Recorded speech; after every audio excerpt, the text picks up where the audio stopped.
Hi all and welcome to the Truth, Honour and Integrity Show. That would be a fitting title to Greta Thunberg's documentary, Tomorrow Belongs to Me. The last time a political ideology group, National Zionists, not German Nazis, used children for their political ideologies and brainwashing tactics, that was it. The Hitler Youth, as they were called. And pictures of her, and also a girl that was with Himmler, I believe, are eerily reminiscent. There are no coincidences. It's another play. And we started this year with two words: consolidation and validation.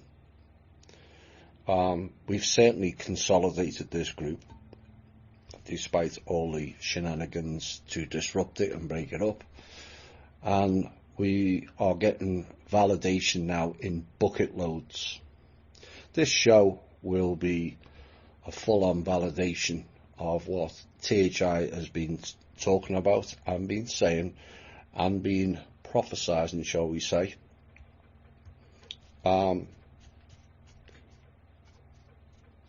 And it'll all be in this show tonight. A lot of it is the mainstream media. They're in utter chaos now and spinning things left, right and centre like the hamster wheel they are on. They can't control it. They've lost control of everything. And what will unfold is epic chaos. And it's up to us all to stay grounded and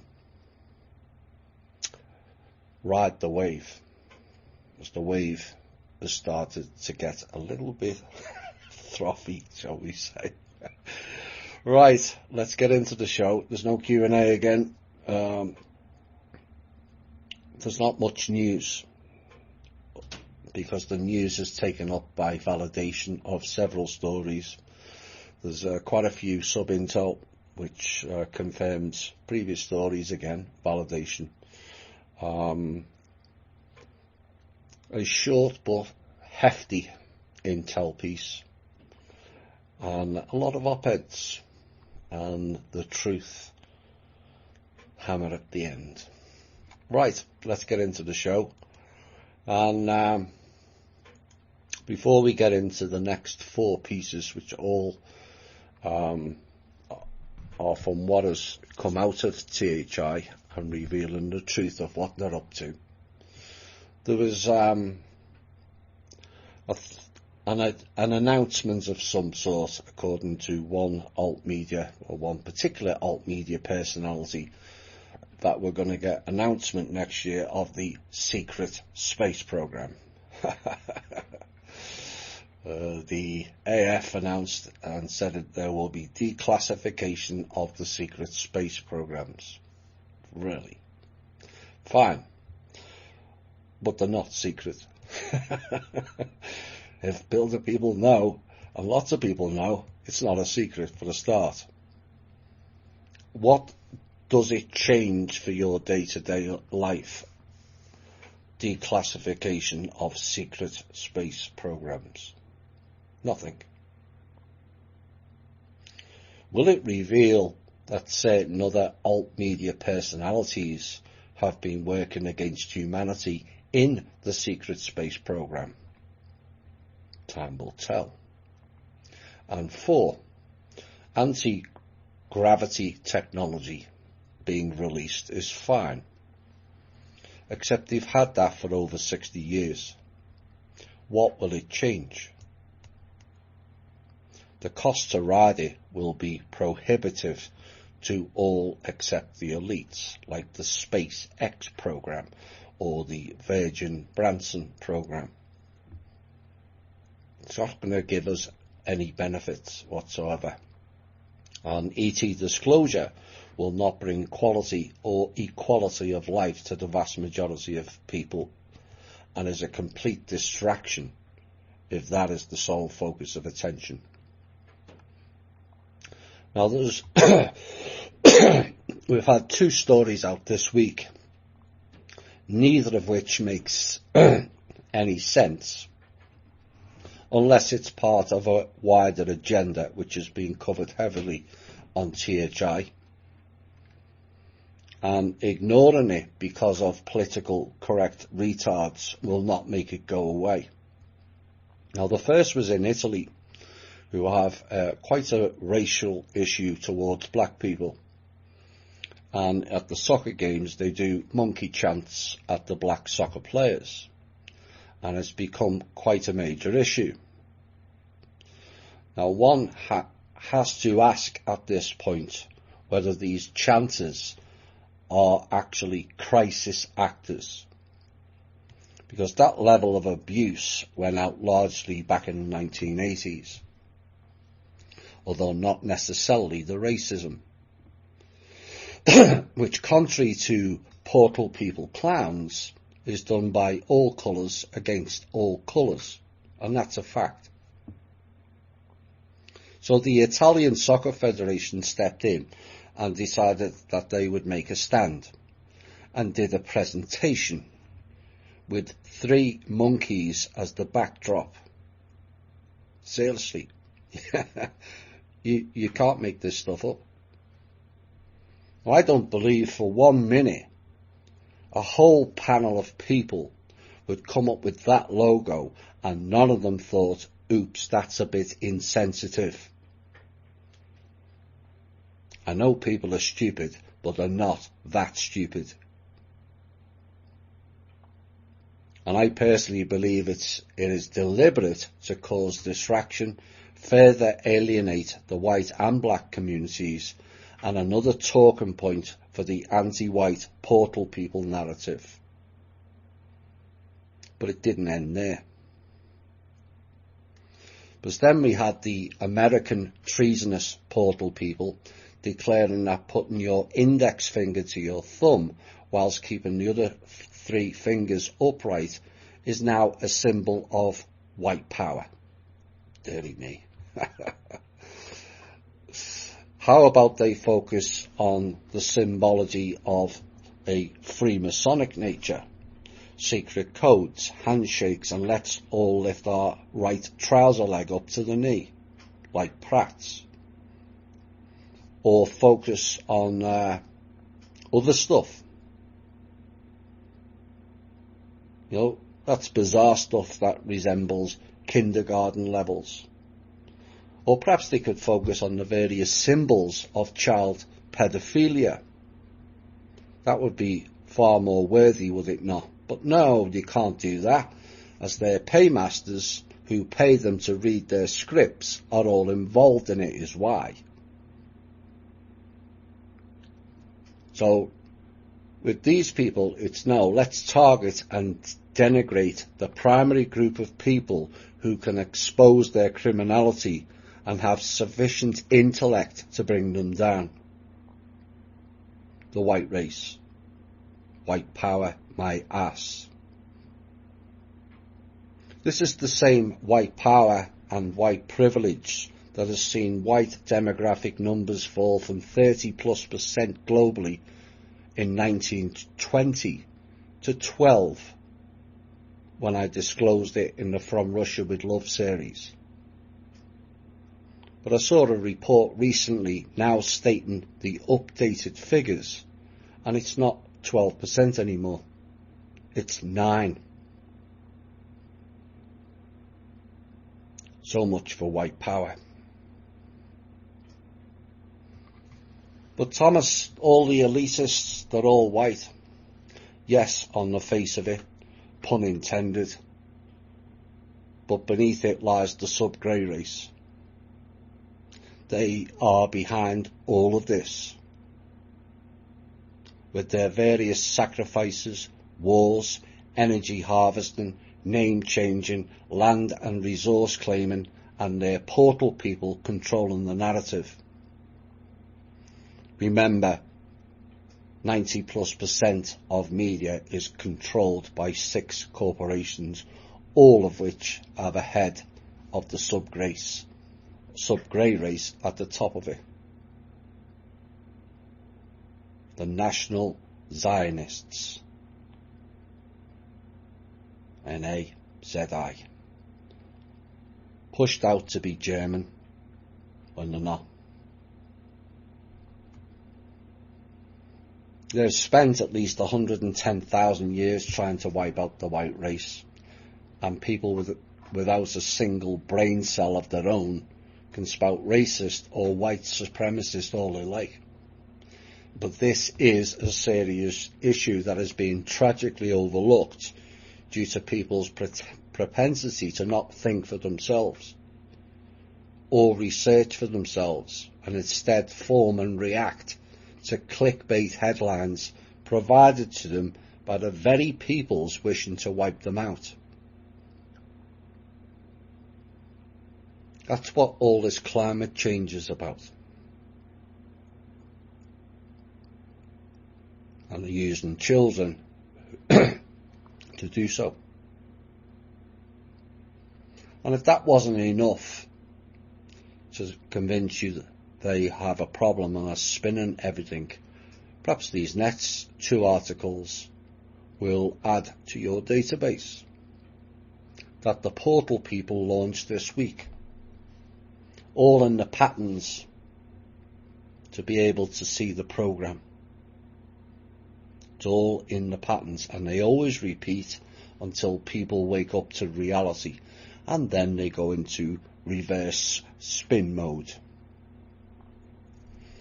In From Russia with Love 4, we covered an example of how the indigenous black communities had prospered very well.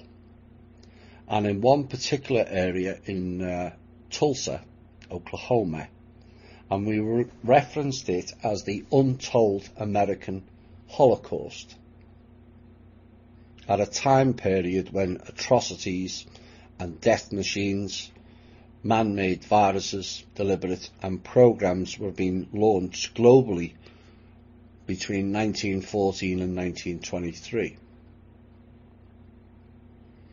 Now, what our piece did, it dispelled the myth that all blacks were slaves and that they had their own prosperous bank called the Freedmen Savings Bank.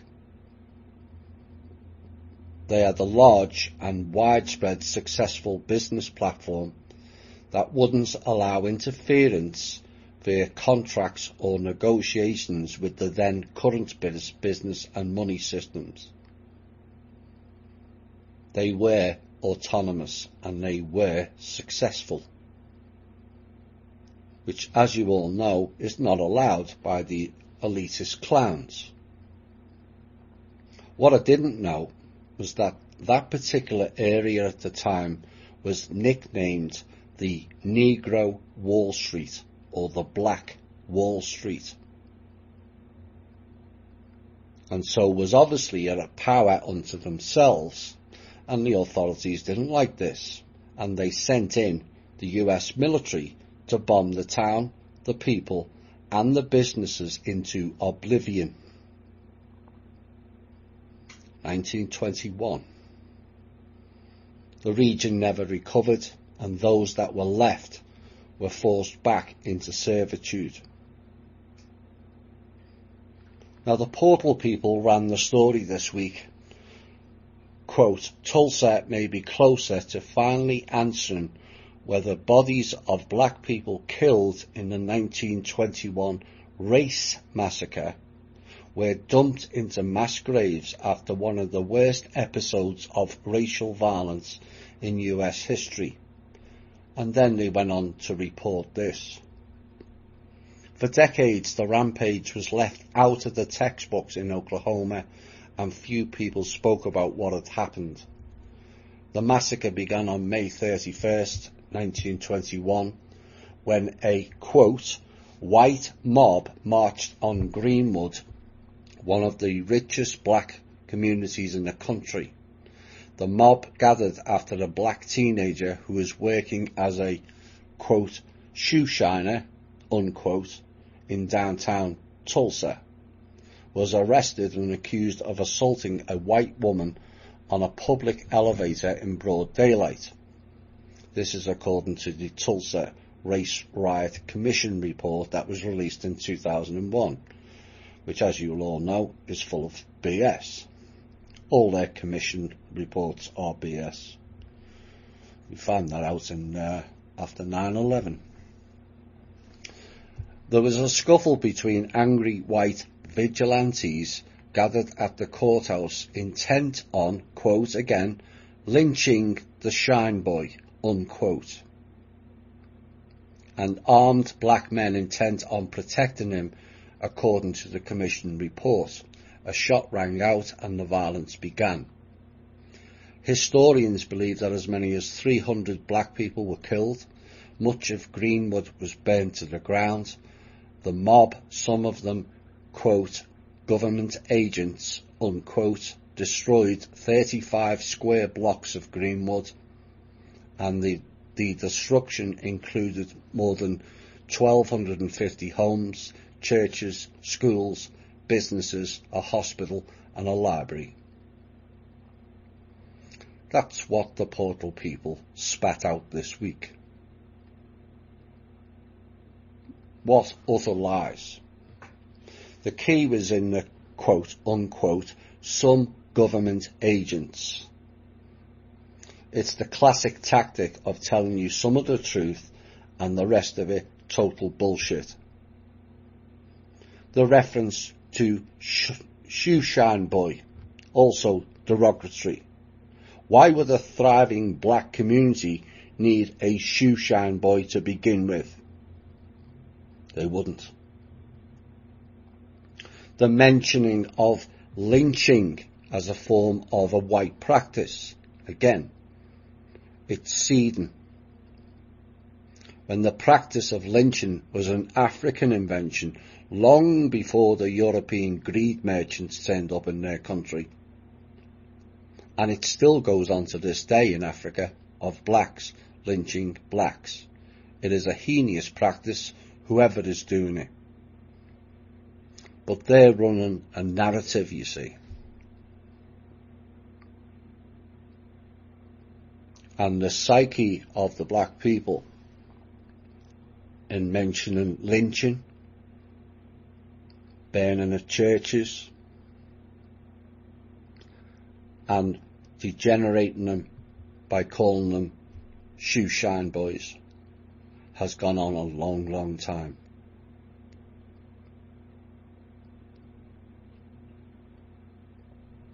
But the people badly need to learn the real truth, as their spoon-fed Portal people diet is costing many people their lives. The US military bombed Tulsa because the black community was autonomous and was doing very, very well for themselves. Nothing to do with white mobs, as they put it. And this is, quite frankly, outrageous reporting, but it's also a victory for THI and the From Russia with Love series, and also Dane Calloway, who has reported this in far greater depth than I, that the media is now covering our stories in greater volume now and having to waste vast quantities of their time trying to write a spin story to cover up the truth that's coming out. Portal people can continue rewriting his story. We will report the truth and let them face the music when reality bites. And it's biting.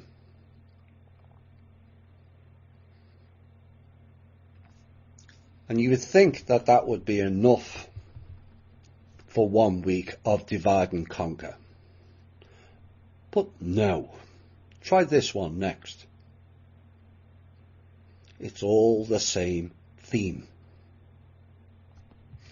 Congresswoman Rashida Tlaib has been slammed for wrongly blaming white supremacy for the deadly Jersey shooting at the kosher supermarket.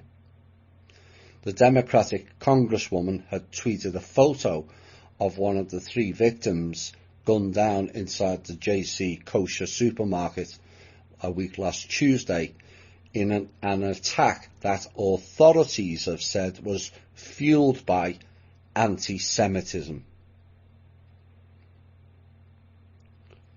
Ms. Tlaib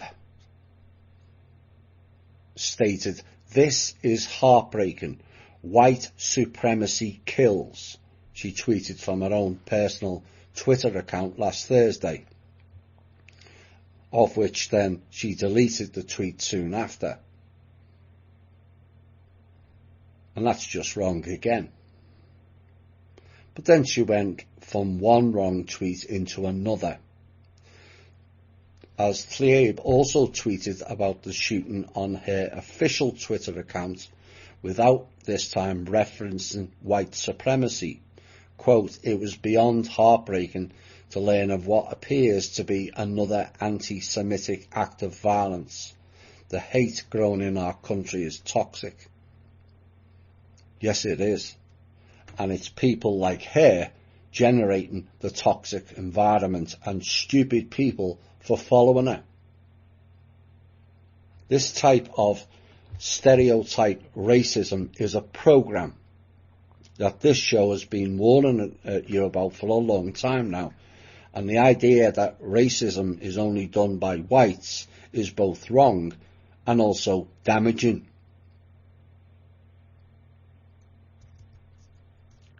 Statistics show there is more racism done and violence between people of colour. And yet the latest thing is to just blame one group. There are elements in all colours, cultures and creeds that are racist. That is a fact. Blaming one group, no matter who that group may be, is neglecting the rest of the issue. This has gone on for hundreds of thousands of years. When someone meets someone that's different, the first mode is to attack. When people turned up in the jungles in Africa, they got attacked. When the Pilgrims et al. Turned up in America, they got attacked. Is it Jonestown? The Jonestown group? Because we've all got this inner fear. That's the problem. But the fear is irrational.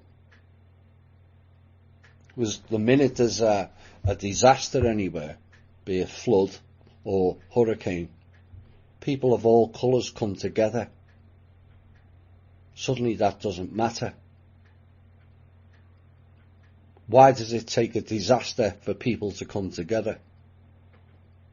It shouldn't be that way. We all want the same things, pretty much.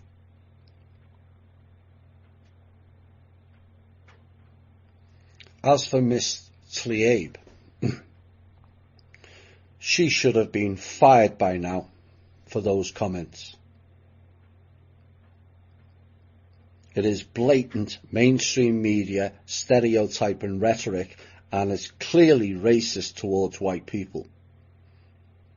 She didn't even check the facts.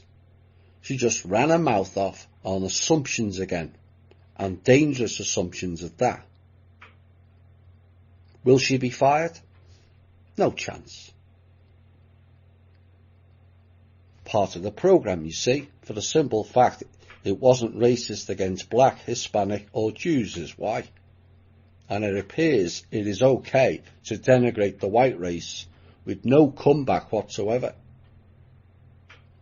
Yet if Mr. Trump had tweeted about that incident and said, quote, "Black people being violent again," unquote, the media and all the fake "I am offended" actor and actresses would come out of the woodwork in uproar. Despite the fact, had he said that, it would actually be correct in this story. But being correct or telling the truth in this world becomes a revolutionary act. And what is lost in the stream of political religiosity-based pity party is that people died. Not one report focuses on the people that died, only the fact that they were Jews. People died, not a religious program.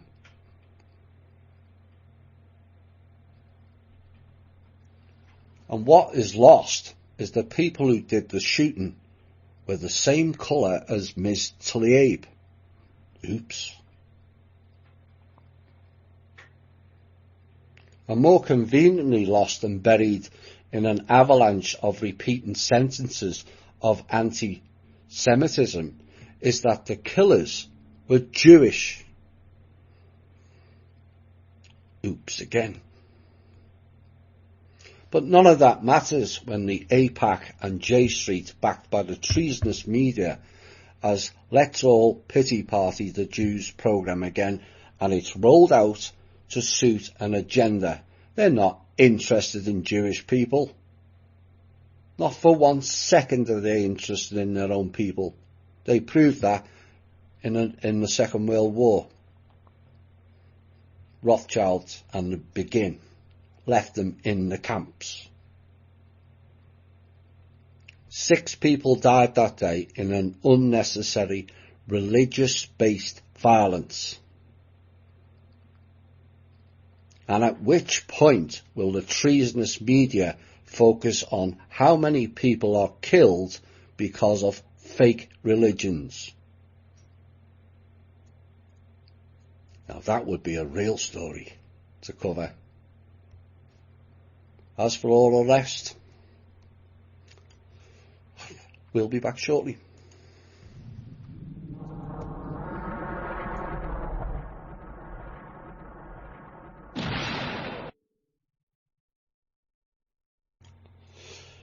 Live and let die indeed.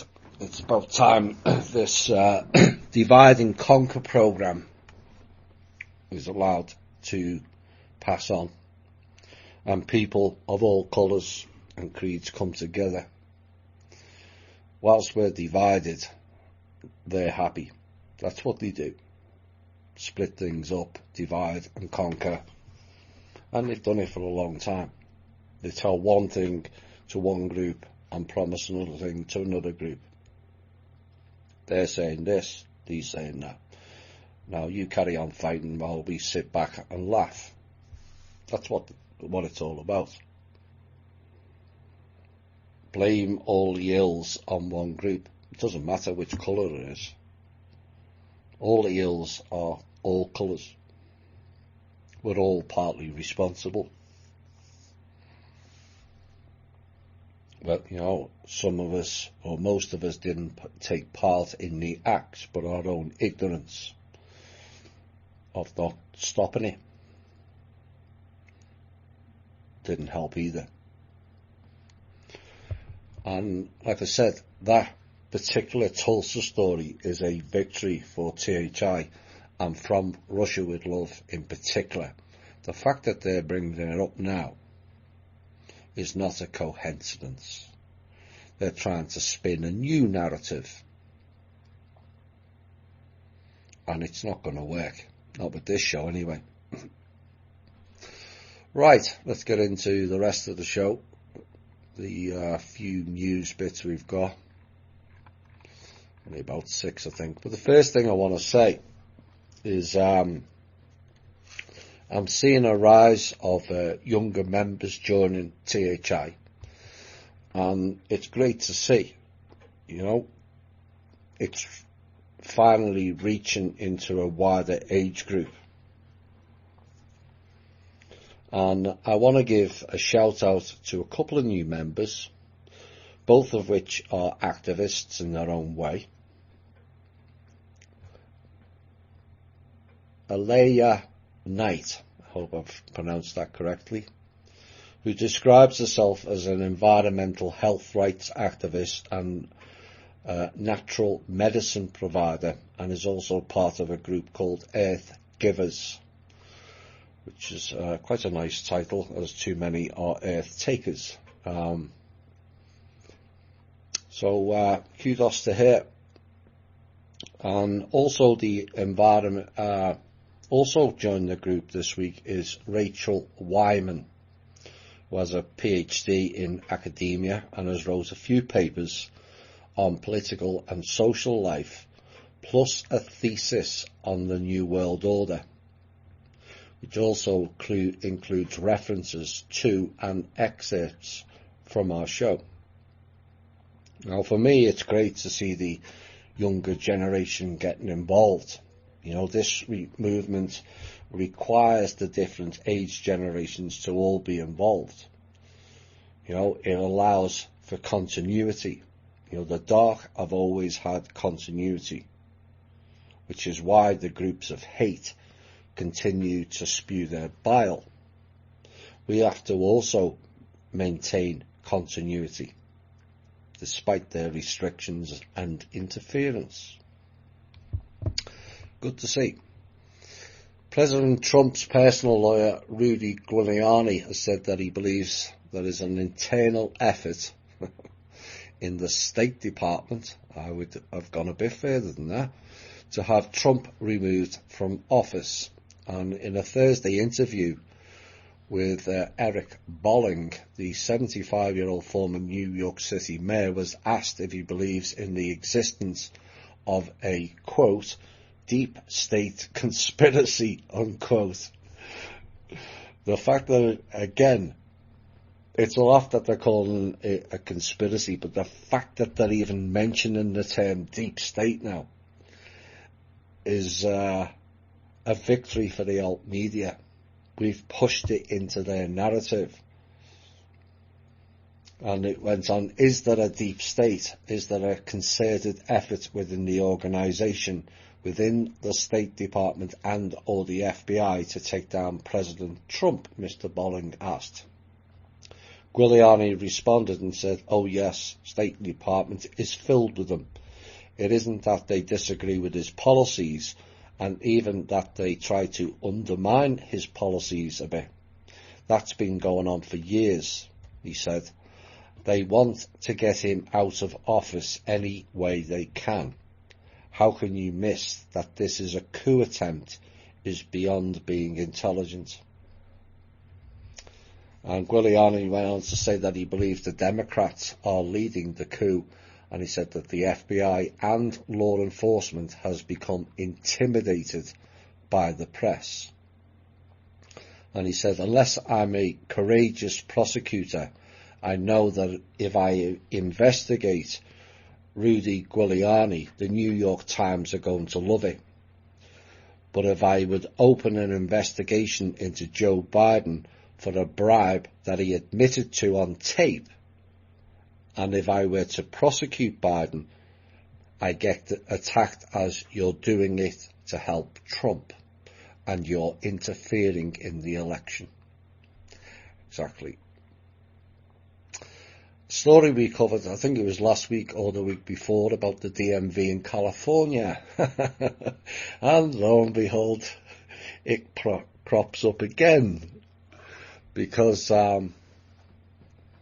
what is happening is voters in California are being registered with the wrong party, and no one is quite sure who's to blame. Go figure. No, that's called denial. It's not just a river in Egypt. And the switch has happened to over 600 voters, which is likely to be an gross underestimate, identified by the outlet so far. And they're saying the problem appears to be indiscriminate. I don't think so. They're saying it affects Democrats and Republicans alike. No, and no. Now, voters queried by the publication say they have previously been registered with their respective and proper parties for as long as they've been voting, but have recently come to find out that they've been shuttled over to the designation of no party preference, which would preclude them from voting in this year's presidential primaries.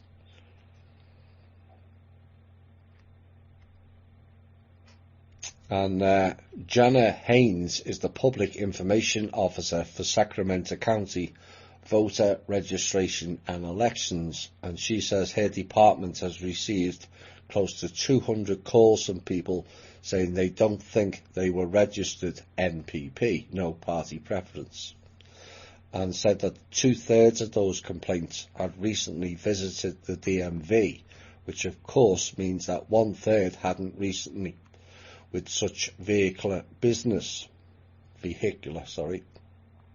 Still, she implied that maybe the DMV had something to do with the apparent snafu, she said.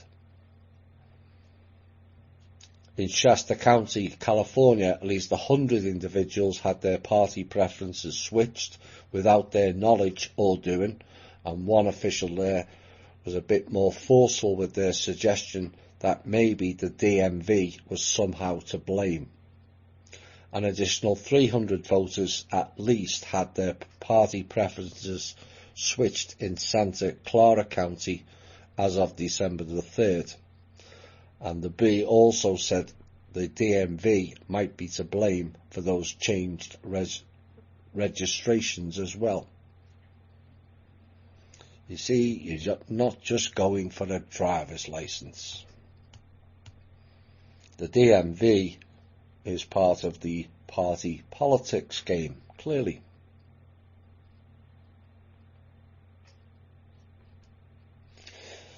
Is anyone, as an American, have you ever asked the question as why you've got to register which party you follow anywhere?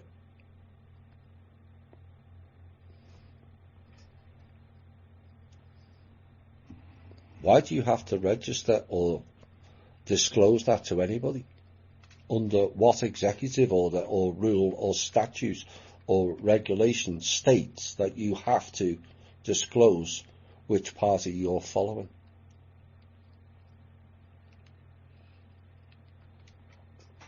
Something for Americans to ponder.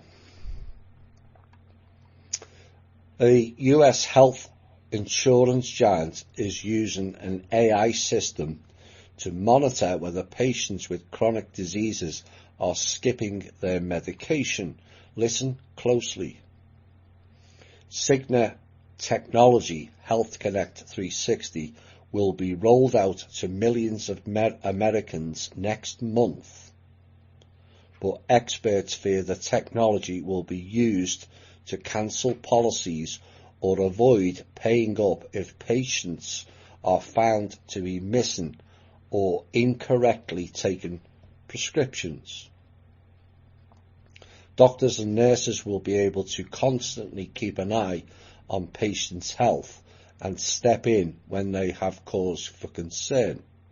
For example, an alert may be triggered if patients forget to pick up their prescription or miss an appointment. Sounds fine. Patients insured with Cigna will be able to use an app, there we go again, on their laptops or phones to log on to the online database. They will input updates on their health, such as blood sugar levels, using glucometers for diabetics, and blood pressure readings for heart disease sufferers.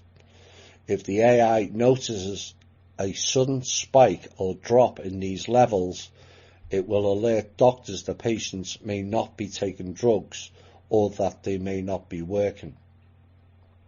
For other patients who are following their care plan and are healthy, the system will spare them the needless trips to hospital, it says, and the system is intertwined with millions of patients' medical records as well as the online pharmacy Express Scripts, which Cigna acquired for $54 billion this year.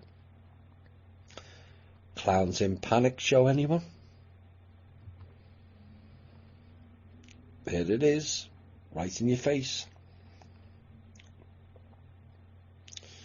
House Judiciary Chairman Mr. Nadler said reports of President Trump's personal attorney Rudy Giuliani's recent trip to Ukraine show a crime in progress is happening and reiterate the need for lawmakers to follow through with the impeachment process. Fine, Mr. Nadler, but let's ignore, shall we, Pelosi, Romney, Biden and John Kerry all have sons who are running clandestine operations and business practices in the Ukraine. No, let's not ignore it. That is the whole purpose behind this Ukraine-based impeachment. Republican Devin Nunes critics have obsessed this week over how he is paying for the 6 lawsuits he filed this year, but there are no public records showing how he has paid his Virginia lawyer. They're digging deep.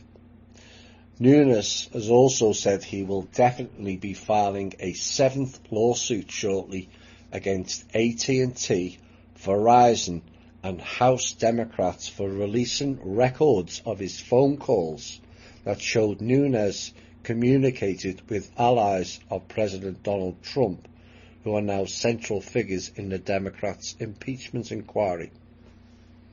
And the Democrats published the records in a report summarizing evidence that they collected from AT&T and Verizon. How can a politician collect data of that ilk?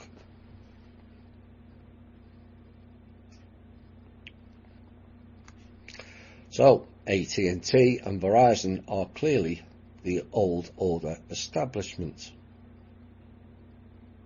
Perhaps Mr. Nunes needs to ask, where is the judicial record that the House Democrats used to acquire phone records? Because it has to go before a judge. Who was that judge?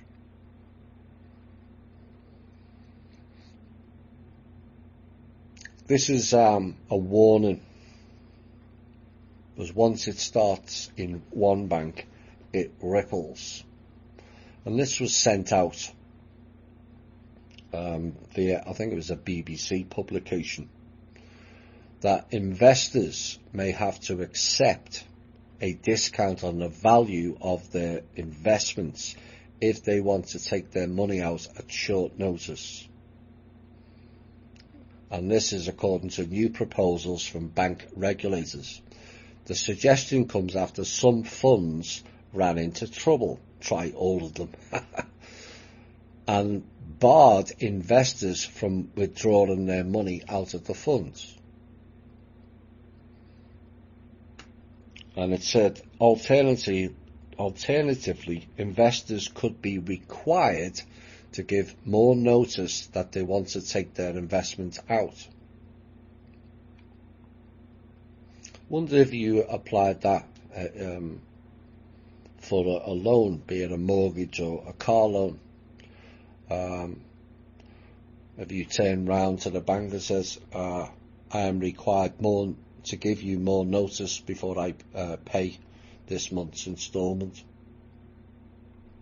They can do it one way. Surely it works both ways. Well, clearly not with the banking system.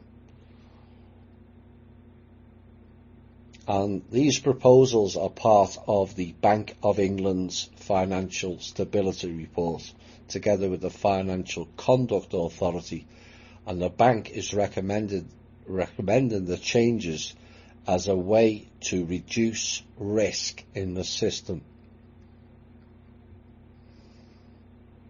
The reality is they have no more funds. That's why they panic when people ask to take the funds out early, because they haven't got them. All of it got siphoned to China.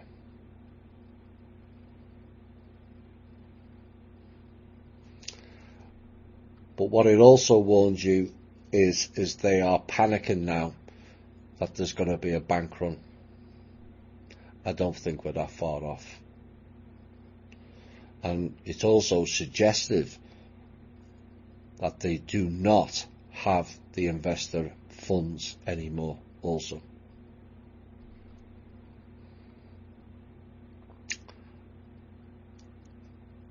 A group of aggrieved crypto coin investors, investment in abject stupidity if you ask me, have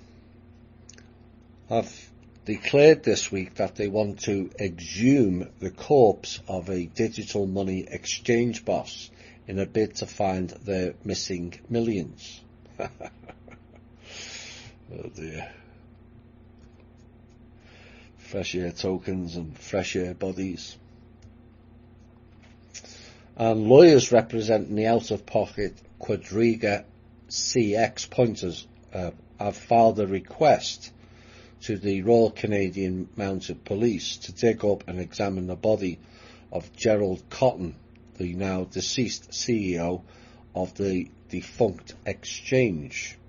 And in a letter, attorneys from the law firm Miller Thompson asked that a detailed autopsy be performed in order to determine the exact cause of death for Mr. Cotton, who is interred at a cemetery in Halifax, Nova Scotia. Now, the reason being is Cotton, conveniently in my opinion, had the only copies of the password for Quadriga's cold storage wallets, containing roughly $190 million. $190 million put into fresh air tokens. And that was the customer's cryptocurrency alleged assets.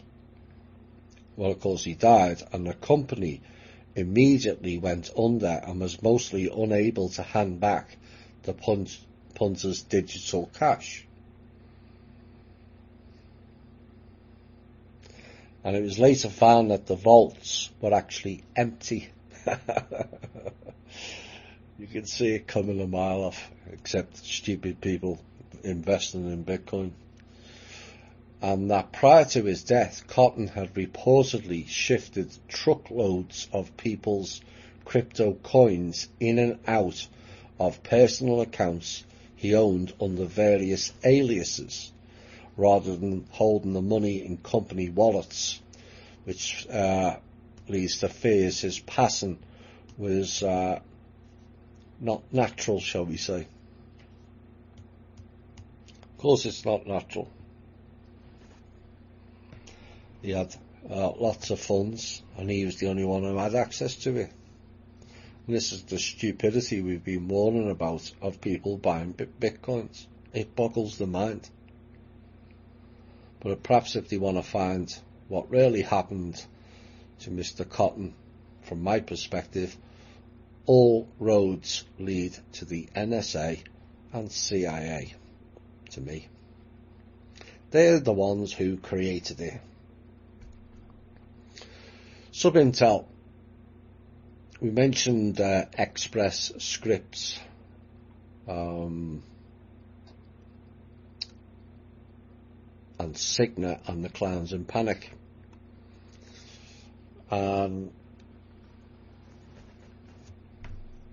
Express Scripts made a point in a very pointed statement in the Wikipedia of Express Scripts, saying that scripts was a short for prescriptions. It was a rather odd addition to the narrative explaining about the company, so I checked the origin of scripts, or could it be S-crypts? Script is a written paper, a credit note, an IOU, a deed, a bond, and it also means cut, separate and sift.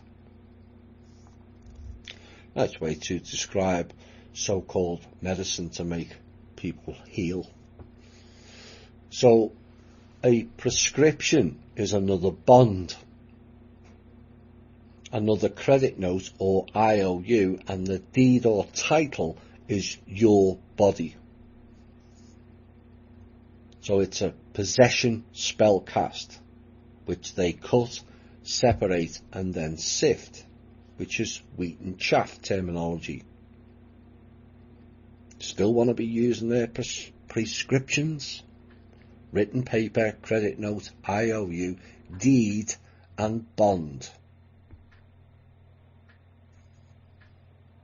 And welcome to the world of increased data mine via AI, brought to you by Palo Alto, GoOgle, Microsoft, IBM, all of whom are subsidiaries of the NSA and CIA.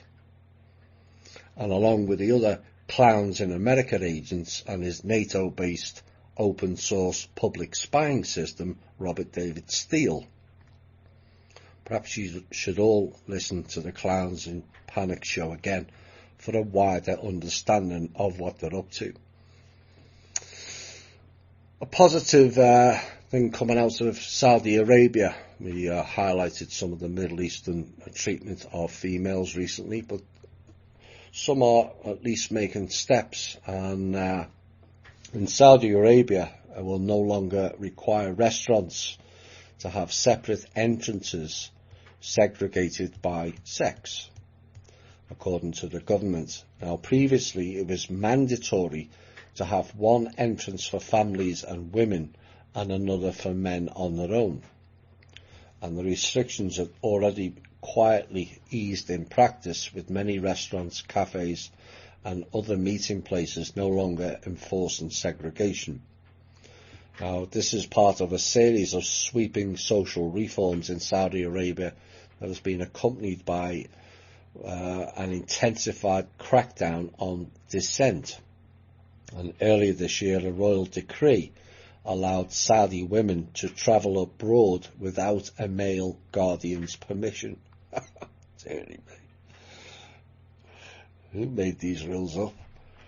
And in 2018, the Gulf Kingdom ended a decades-long ban also on female drivers. But some of the activists are still complaining that many laws discriminate against women remain in place, and several prominent women's rights advocates have been arrested, even as the government has made reforms. Thankfully, finally, it seems some common sense is beginning to prevail over there. Where are we next? Back to prescriptions and pharmaceuticals. As scrutiny of Purdue Pharma's role in the opioid epidemic, which has intensified during the past decade, its owners, who are members of the Sackler family, withdrew more than $10 billion from the company and were distributing it amongst trusts and overseas holding companies, according to a new audit commissioned by Purdue this week. And the amount is more than 8 times what the family took out of the company in the 13 years after OxyContin, which was its signature product, was approved in 1995.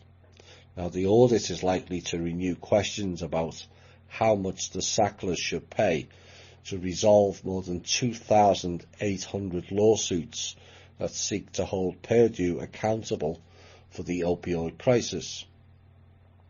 Now, the family has offered the Sackler family to contribute at least $3 billion in cash as part of a settlement to resolve thousands of lawsuits brought by state and local governments against Purdue. But 24 states, led by Massachusetts and New York, have refused to sign onto the agreement, arguing that the Sacklers should pay more. Sacklers, born in and born to, just saying. They should be in jail for mass manslaughter, is what really should happen. Money is no use to the people who are dead. None whatsoever. The We're going to the UK next. A classic misdirect being fed to gullible public who are ignorant of what goes on behind the scenes. And Tony Blair, deliberate mispronunciation, because he is a Blair, said this week that Labour pursued a path of almost comic indecision over Brexit during the election and alienated both sides of the debate. And this was said by Tony Blair in a speech in London, and the ex-Prime Minister said he believed the party could have kept much of the vote in traditional Labour areas under a different leadership, and the situation was made impossible by failure to take a clear position and to stick to it, Mr Blair said.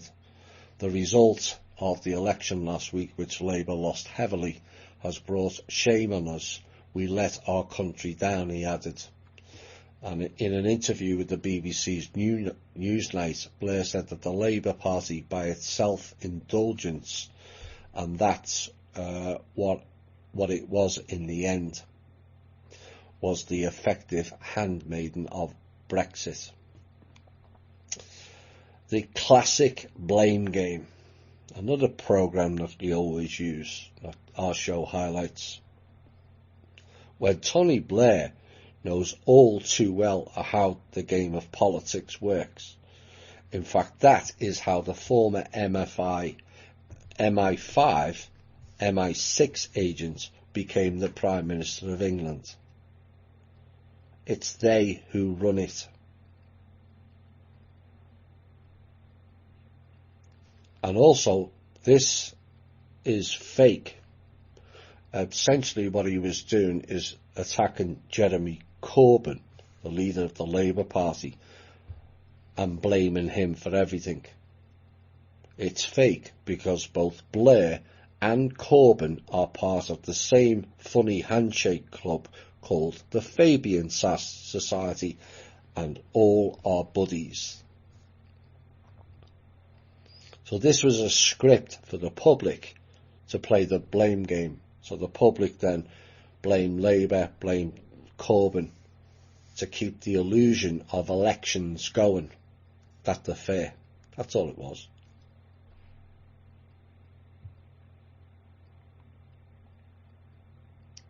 Is this the last piece? Maybe not.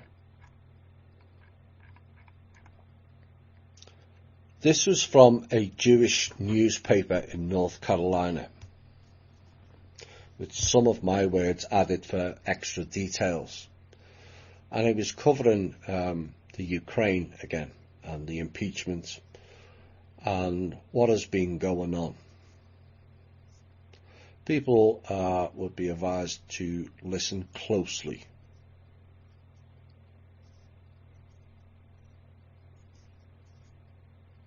The Ukraine became the only country in the world, besides Israel, whose president and prime minister are both Jewish. The comedian Zelensky, and when he is sworn in as president, his prime minister, at least for a while, and possibly until parliamentary elections scheduled to take place sometime later this year, will be Vladimir Groisman, a Jewish politician who was the mayor of the city of Vinnytsia. Now, the 300-page Intelligence Committee report concludes that President Donald Trump placed his own personal and political interests above the national interests of the United States, in the fact that he asked the Ukrainian President Zelensky to investigate former Vice President Joe Biden, calling it an act of a president who viewed himself as unaccountable and determined to use his vast official powers, that's a laugh, to secure his re-election. They went on, it is now the Judiciary's committee tasked to decide whether to recommend articles of impeachment while the officials who appeared before Shift for Brains committee were fact witnesses who described the events surrounding the Ukraine scandal. The Judiciary Committee chair, Jerry Nadler, born in and born to, brought 3 witnesses, all of whom were constitutional scholars. Wonder are they even aware we're not under the original organic constitution? Probably not. That he hoped would outline a theory of impeachment. So, again, I'm still quoting from the Jewish newspaper. These are not my words. You'll see the difference.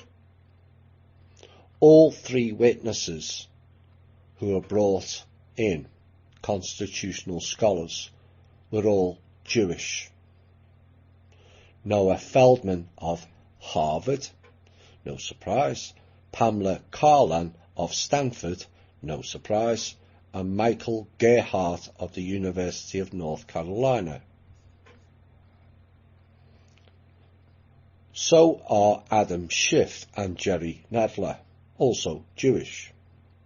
And so was the Democrats' counsel who directed the first 45 minutes of questioning, Norm Eisen.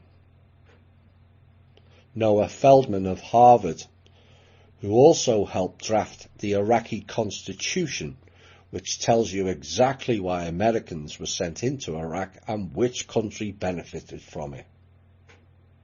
You're not telling me there isn't a single Iraqi capable of drafting their own country's constitution, are you?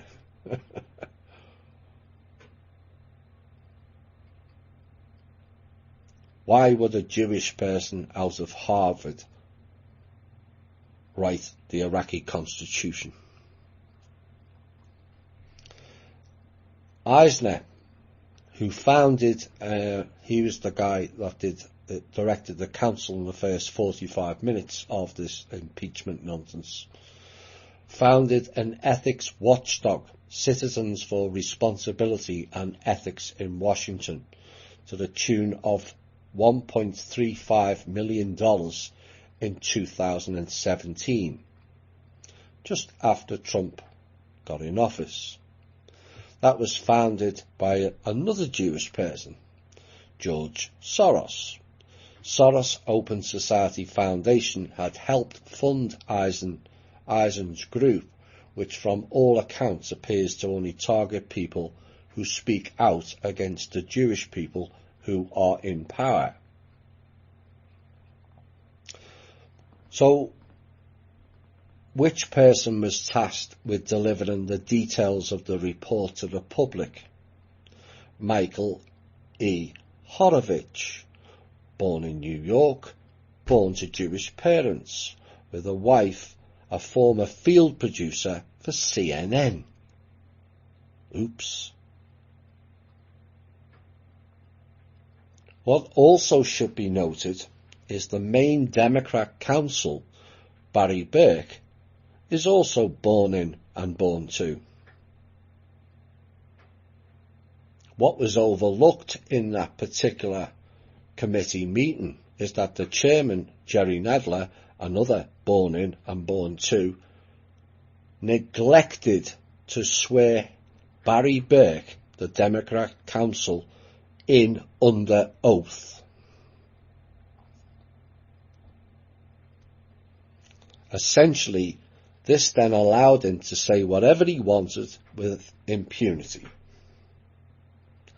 And the whole charade should have been closed down on that action alone.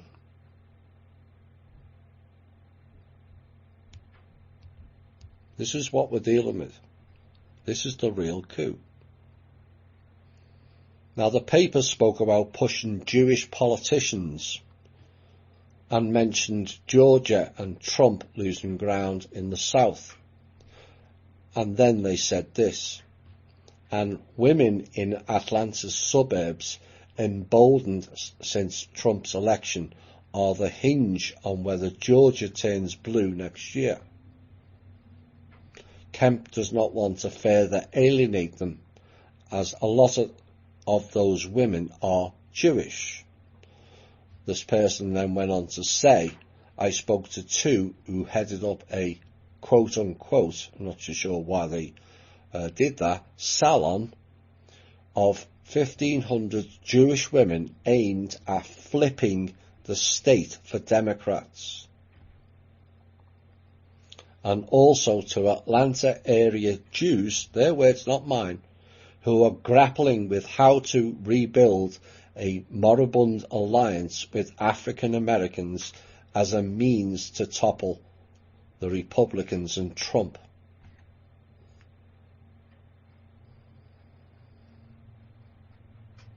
This is what is going on in this country. What are the chances that the whole commission is based on a foreign country who both the president and prime ministers are Jewish, that the judiciary is headed by a Jewish person who brought in 3 witnesses who were all Jewish, the inquiry was drafted by 2 Jewish people, the first counsel was Jewish, and then the DOJ Inspector General was also Jewish. How many coincidences do people need before seeing this is as something at the very least is imbalanced, and at worst a hostile takeover of our country like Iraq and Ukraine? And they can spout anti-Semitism all they like, which they did to Ann Coulter this week, who dared to say that the witnesses were lacking in ethnic diversity. And for that she got labelled a right-wing agitator and anti-Semitic.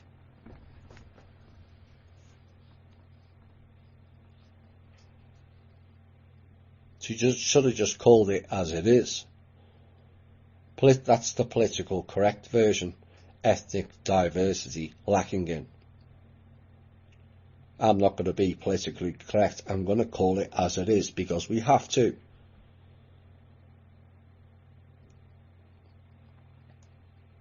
They can scream all they like, and these people need to remember one thing. This is America, not Israel. And if you don't like it, people, questioning your blatant racist rhetoric, then leave. Sound harsh?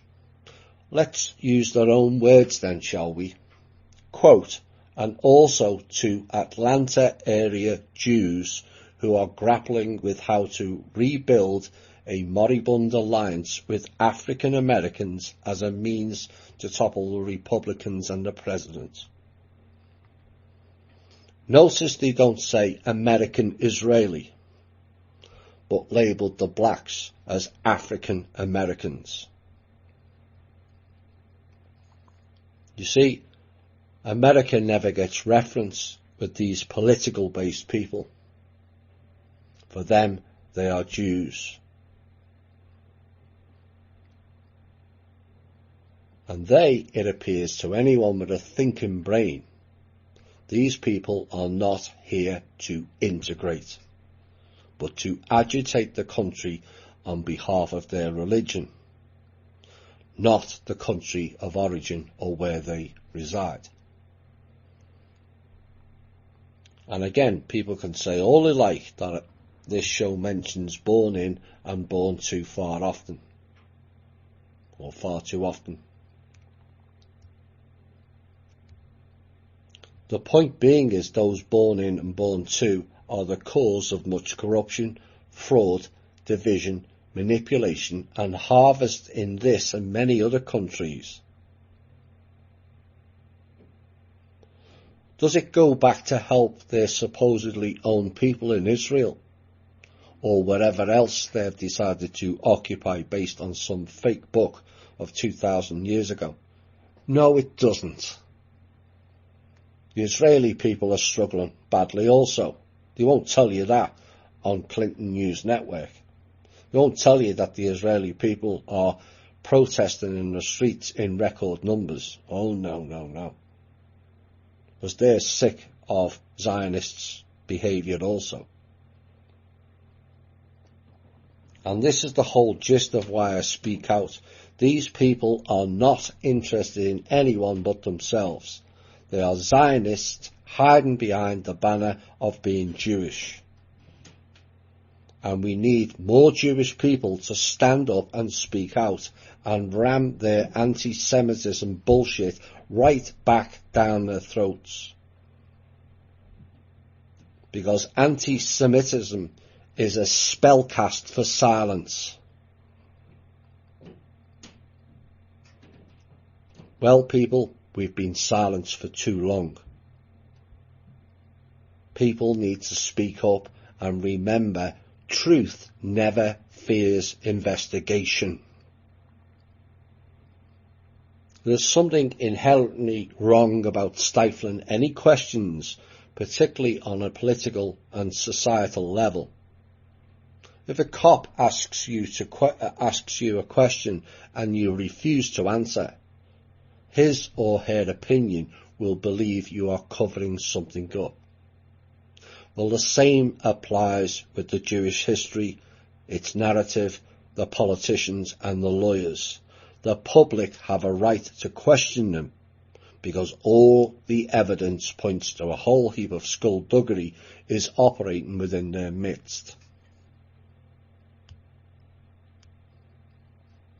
Further down in that article, AIPAC has been asking its members for weeks, it said, to get senators to sponsor legislation that would extend sanctions to entities dealing with the already sanctioned Palestinian groups.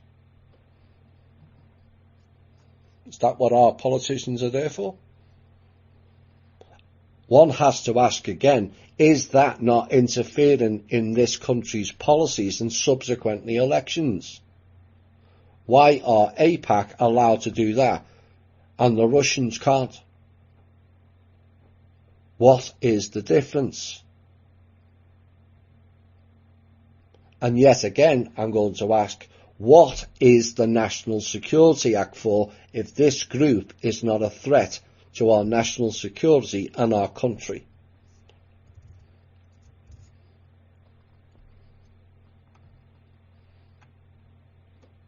With the UN climate meeting falling into chaos, as usual, people don't think or realise what they're actually saying.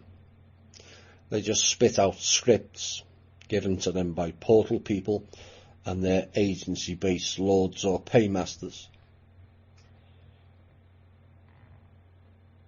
So the gist of it all is we have to cut carbon and its emissions, which in non-thinking terms is fossil fuels such as oil and coal that help fuel cars and industrial equipment, neglecting the fact that these are not fossil fuels to begin with. But the very people pushing climate change are the psychopathic families that invested in oil and coal,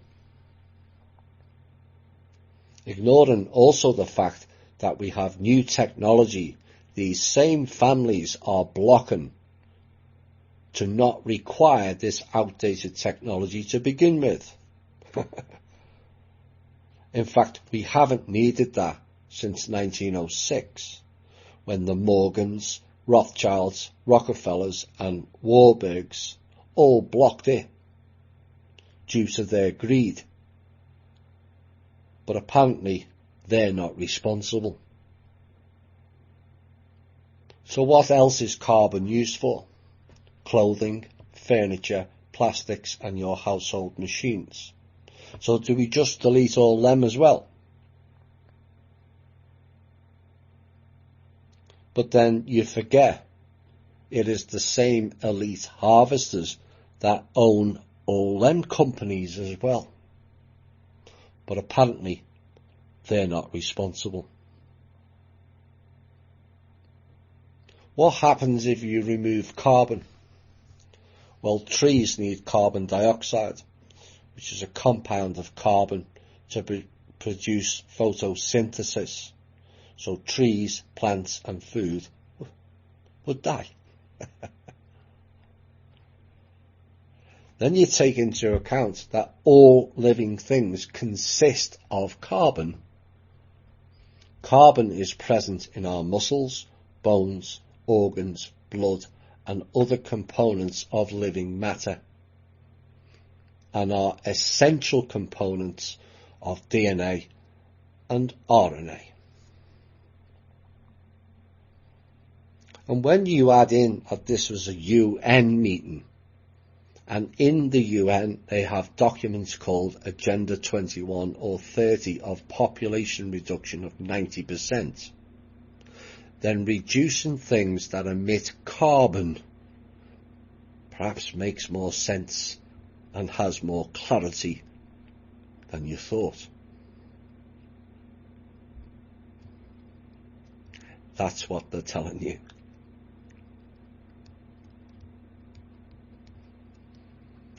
And something Greta needs to understand. Save the climate? Okay, let's delete all the old technology families and their global reductionist puppet, Greta. Maybe that's the solution. Intel. So the delay the inevitable process is now underway, more commonly known as the impeachment of the president, which will be delayed and delayed before going into Senate in an attempt to change the outcome of what is going on behind the scenes. Either way, it won't work. But stupid is as stupid does. What the public don't know is, behind the scenes on a separate level, the Dark Minions plot and scheme with the same levels of repeat and repeat they have done previously, and yet too few see through the illusion. Even the ones with an IQ of 135 as an entry point. Yes, you know who you are.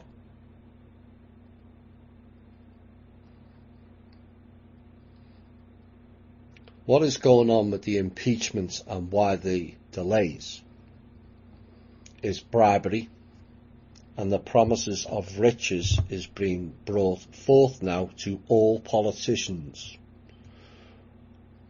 The bribes are offering between $1.5 million to $10 million per person, depending on the person standing to vote against Donald Trump at the hearing.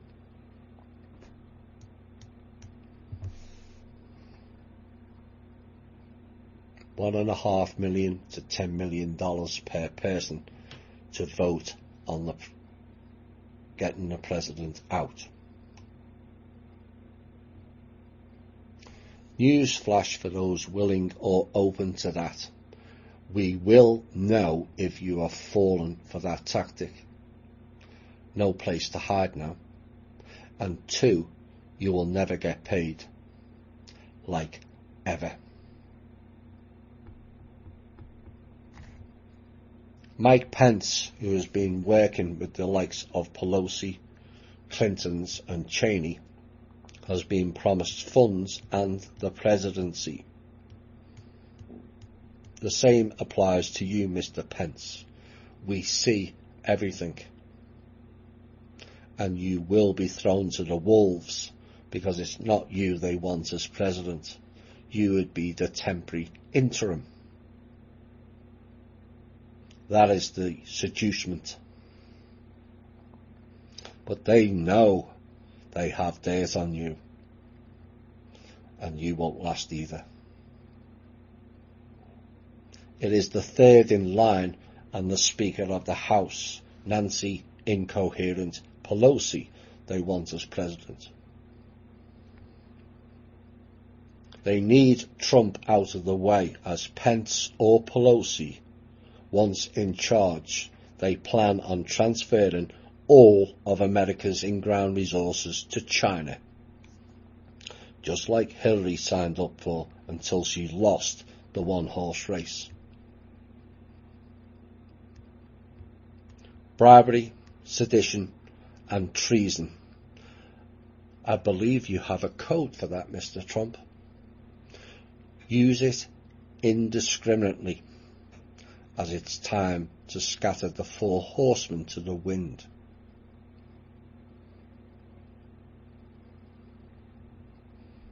Last news item, Intel item. 6 words. The swamp is beginning to drain. Hi all and welcome back. So we leave that for another piece.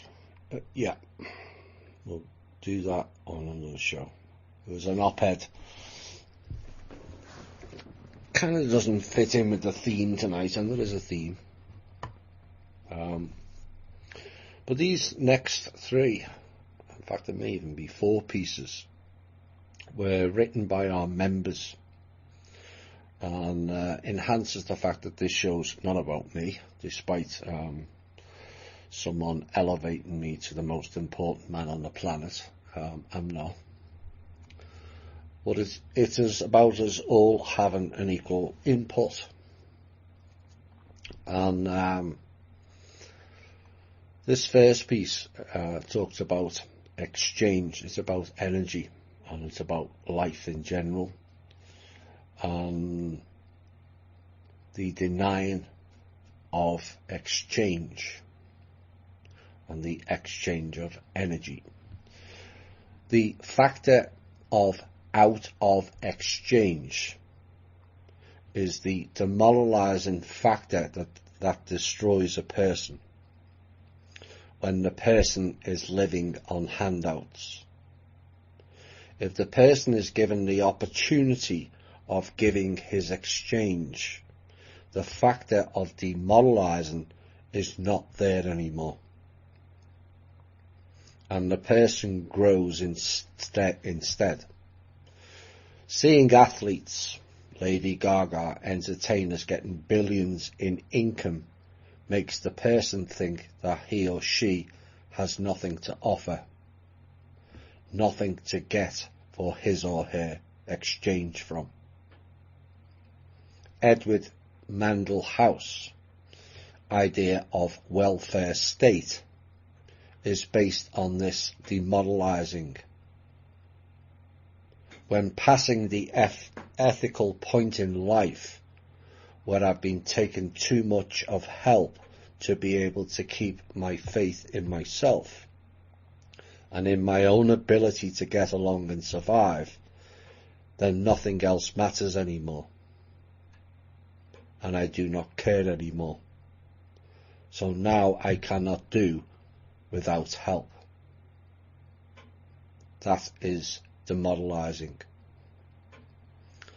Personal equals I with knowing, plus my delivery capacity of adequately needed and wanted equals my exchange in life.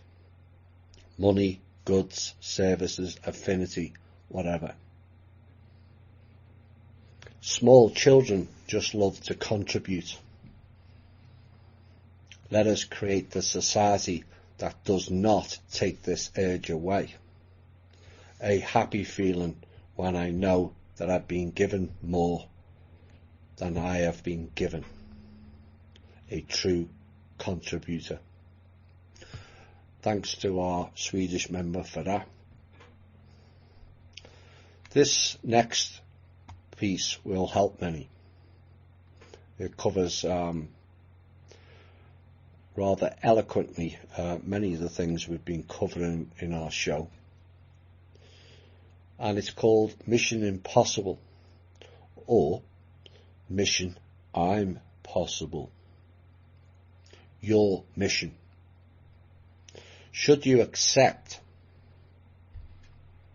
is to penetrate the entity of self and undermine its position as the usurper of love and truth on earth. This is the hardest mission of all, for if the enemy is provoked and threatened, it will crucify you in one way or another. Know your enemy. The self is the consummate trickster and skilled in the art of deception. It's fooled humanity since the earliest of times and continues unabated today throughout Western civilization. The first global culture to be completely possessed by this alien parasite of self. The self is a word that describes something fundamentally selfish in revolt to the good of the whole. It is most recognizable as the worrier in the head, that's unable to stop thinking when anxious or troubled by a relationship or event. The self is the feeling of gloom and emotional discomfort in the pit of the stomach when depressed or fed up with life. Everyone is aware of the troublesome self, but few ever succeed in vanquishing the imposter. The majority of people have little time or inclination to look for any deeper meaning beyond the need for material security and the sensual experiences of modern living. Be advised that you are entering an alien environment where nothing is as it appears. You will begin by being born into a physical body and assigned an earth mother and family. Assigned being the operative word. That's my input. For some years you will be deep undercover with your veil of forgetfulness to help you blend in with those around you. When it's time, you will be partially awakened to begin your mission in a more conscious state of awareness. Later, when able to contain the incoming spiritual power, the full purpose of your mission will be revealed to your intellect. The way will not be easy, since the projective drive of the self-driven world has built-in resistance to anyone courageous enough to dare to stand alone. As those who have gone before have discovered. Recent intelligence suggests strange anomalies on the Earth affecting the planetary consciousness. These, paradoxically, are making your mission possible at this point of human evolution, but dismantling the hold of the diabolical self is a mighty and honourable task. You have been selected for this mission as an agency of truth to attempt this on behalf of the greater good. You will make the journey alone. Be assured that help is at hand to point you in the right direction should you waver or stray off course. A very eloquent description of inner work. He's speaking of the talking head, which goes into the acquisition of the sword within the self. You can't do that with dueling hemispheres. Find out which side argues when you say, I would like to do this, and then the voice in the head, and it's always on one side because you will tilt your head to listen.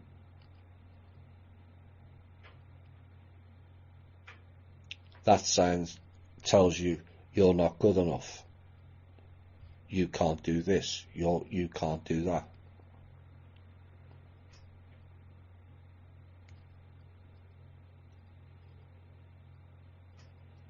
Reductionism. All comes from the self, little me. And that is what this piece is trying to get across.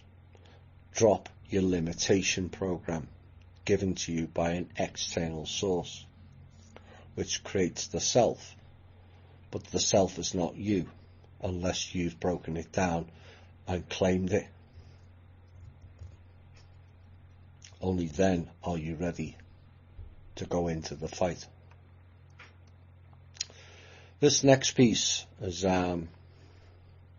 from Nyack from Holland, who was on our show recently with Yolanda, and he sent me a report of what's going on in Africa.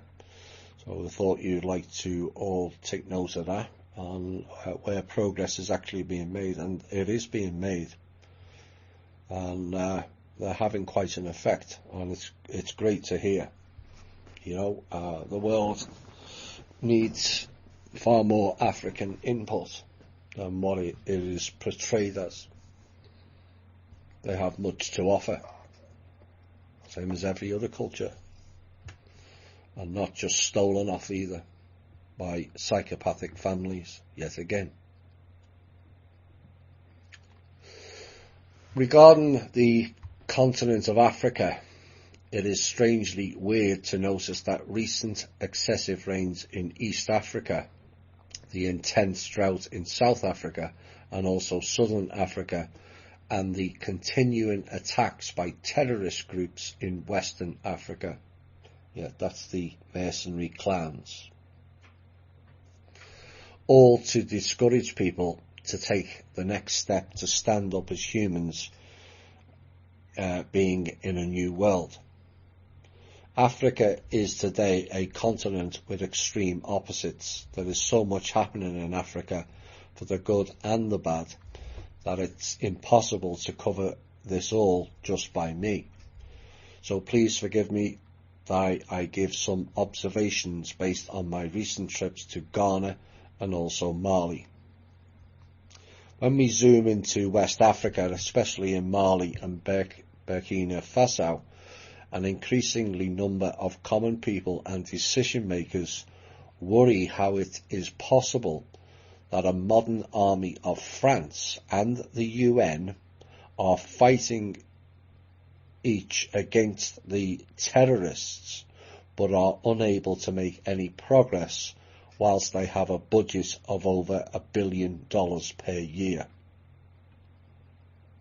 So France and the UN are allegedly fighting terrorists. No, it's part of the same structure again. And a way to funnel funds into that area for nefarious purposes against the people. That's what it's all about. That's all the UN's interested in. They're not peacekeepers. They don't look after children. They don't look after anyone but their back pockets. And I hope the people of Africa start to realise that on a wider scale and throw them out the country. And the IMF and Citibank also. Certain areas are abandoned by specific groups because they do not feel safe anymore. Bridges on various roads are blown up by these extremist groups to fight their war against governmental armies, and placed improvised bombs to attack military convoys as well as civilians and transporters. It's the boogeyman and saviour again, Yak. That's all it is. There's no fighting, just killing people. Even cars from neutral parties such as NGOs are now being hijacked, and people wonder how this all goes so fast in the negative spiral, while they observe that mind control is being used and that trafficking of human body parts is taking place on a large scale by murdering people seemingly at random because they belong to a specific ethnic or socio-economic group. It doesn't make any sense anymore to most people. So the Africans are starting to see through the illusion also. Good to hear. On the other hand, I see progress towards taking more responsibility. For instance, in Ghana, the government has taken actions to clean the banking sector by closing some banks and a large number of microcredit suppliers. Well, I never. In a radio show, one of the main ministers was being questioned why the roads in the Cacao region remain in such a bad shape and why the report on this has not yet been made public. On the internet, there was discussion on the news that the capital city of Ghana, Accra, will get a new sophisticated transport system by questioning if the water supply to all citizens should not be of a higher priority.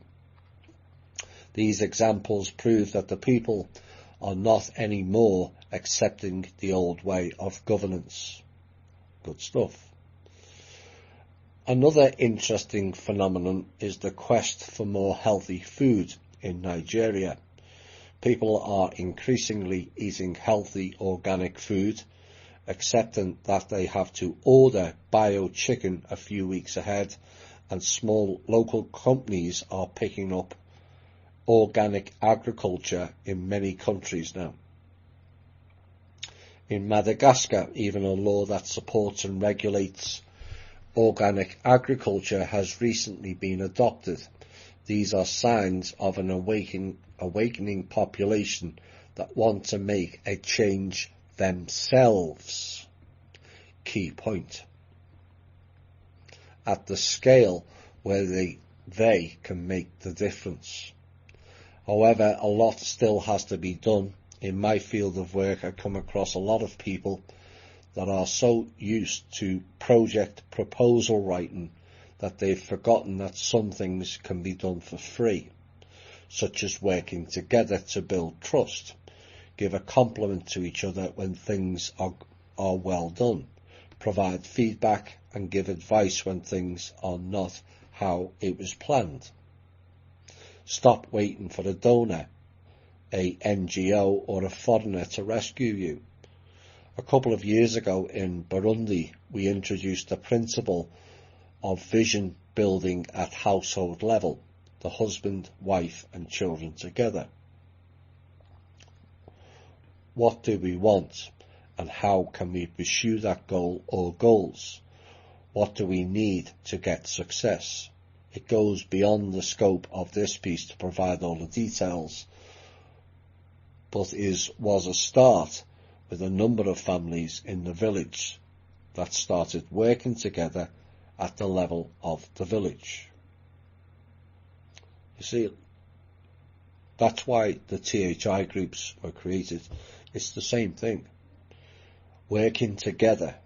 People don't work together. They compete.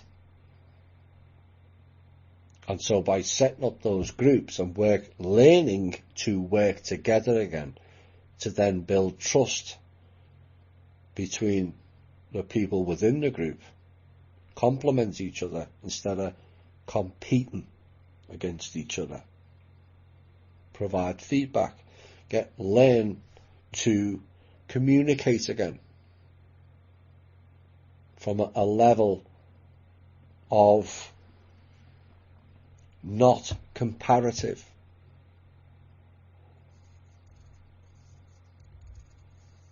You have no idea how much that particular word, comparative and competitive, plays in your everyday life. It's a program. So you're frightened of saying something in case you get it wrong. No, we all get shit wrong. Getting over that fear that, oh, I'm just little me, that limitation program again. None of that costs any money. And if you can build a trust and a family within a family, and everyone's trusting each other, and everyone's on the same level, and everyone has stopped competing against each other, you can build a movement for anything. So I'm pleased to hear that that's going on in Africa. Now the results of this, Nyack said, in a better life without major financial investments, the key, and internal motivation to realise your vision. In Mali, I see the same, where municipalities are now putting their hands together around an integrated and sustainable development plan that they elaborated with some assistance.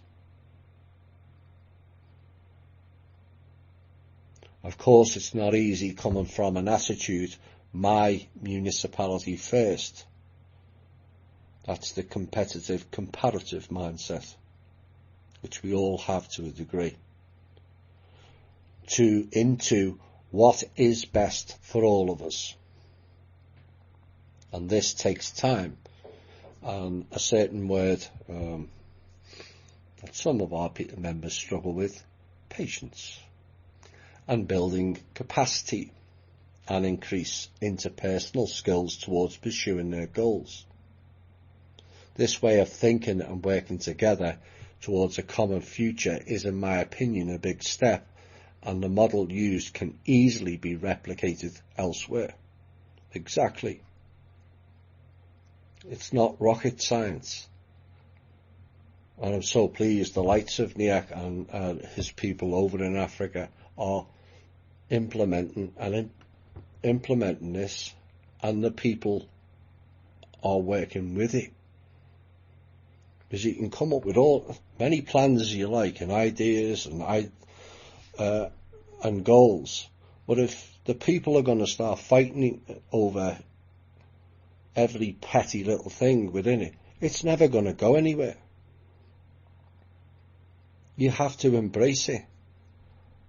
You want freedom, you have to embrace it.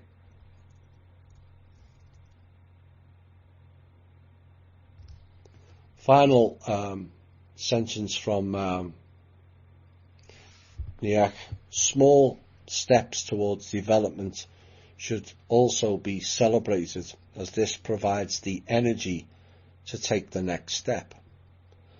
And he said, I would like to close this part of information sharing with a very inspiring proverb from Burundi. And I'll try and pronounce it. Akababaya mutima kazindora amaguru. Translated into English, when the heart is touched by the cause, the legs will stand up early in the morning to pursue that goal. Good stuff. Hi all and welcome back. Interesting show, is it? Oh. Connects a lot of dots, validates many things, highlights the programs, the destructive self and the limitation program, divide and conquer programs, the fear-based programs. The rest of this show will cover who are and is behind all of that. And we're going to start with the courtroom. Fear, whether you're a witness or not. When you walk into a courtroom, you are actually walking into a game arena to play legal and word magic games. And this is why the judge is sometimes called the magistrate, and that the letter that the court used to notify you to appear in court is called a summons. What do witches do when they want to call spirits to appear in front of them? They summon them using the power of words. They did not call it a summons letter by accident. In legal terms, the word magistrate is defined as any individual who has the power of a public civil officer or inferior judicial officer, such as a justice of the peace. Magistrate can also be defined as a civil officer charged with the administration of the law. Now, to find the occult definition of the word magistrate, you need to split it into two words: magi, straight. The word you need to pay attention to is magi. And one of the origins of the word magi is the Latin word, which is the plural of magus, which means magician, learned magician. Hence the words magistrate, magician, magic, magistry. Judges are trained by the legal system to cast magic spells on you when you are in the courtroom. However, many judges may not be aware that they're casting magic spells, except the ones at the top of the DOJ. Now, the hidden agenda of their magic spells is to trick you to give up your spiritual powers and natural rights.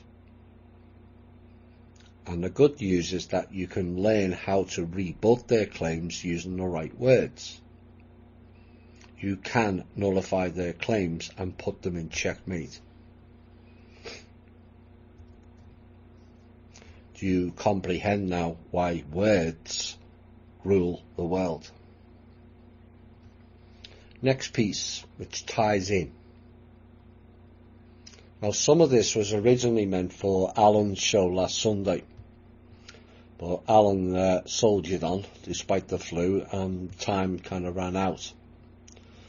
So here is a fuller, more detailed piece of looking at the world of religion, spiritual-based groups, and also the hidden cults aligned with the further examples of the word magic.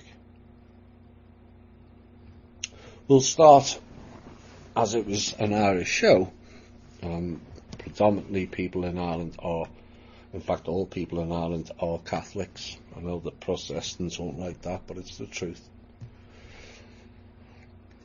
And we'll start with Catholic, and let's look at them closely, shall we, and his story. They have or had large amounts of wealth, whilst many of their followers struggled in poverty. Yet it was the church and their assassin crew called the Knights Templar who created the world's first bank and also introduced usury, which was stationed along the old trade routes. They took gold and silver, which is the only real form of money, and gave people pieces of paper. Then they raided the towns where the trading took place, where the people who were trading, who had already handed in their gold and silver, and they killed the people in the town. So those that never returned for their gold and silver, they then claimed that gold and silver of the people they killed, and the funds went to the church. They are involved extensively in pedophilia. It's no longer a conspiracy. Involved in child trafficking via the Vatican Bank, looting via the Vatican Bank. They created the Mafia as a money laundering operation. They created the P2 Lodge, which is another of the Five Eyes crew who take part in assassinating people, overthrowing countries, killing the people and stealing their resources. They partake in ritual sacrifice below the Vatican, initiated the Dutch-led, not British-led, destruction of Ireland via the Battle of the Boyne, created the divide between the Irish people, and yes, they can argue that was the Protestants, the Church of England and the Queen, but Protestants is a Catholic religion in disguise. The original Protestants, it's in the word, were Catholics who were protesting against the crimes and corruption of the Roman Church. The C of E, Church of England, is also ran by the Vatican. Took part in several heinous crimes within Ireland and several other places involving children, sexual abuse, trading, torture and death via the nuns. Forced in a problem, reaction, solution tactic, and thousands of Irish people onto boats and over to the next conquest of land called America, in appalling conditions, many of which were slaves, or became slaves. His story says they were fleeing religious persecution, but once they had split the Catholic religion and created Protestants so that the people can fight each other, they then set up the next stage, and how the pilgrims were fleeing the nasty Brits and moving towards favouring the more nicer Dutch. Out of the frying pan into the fire springs to mind, and another problem reaction solution achieved. Along with the fake enemies, Catholic and Protestant programme launched based on a false history they gave to the people, and the classic boogeyman saviour programme. Catholics, Protestants are not your enemies. Protestants, Catholics are not your enemies. It is and always was the Church.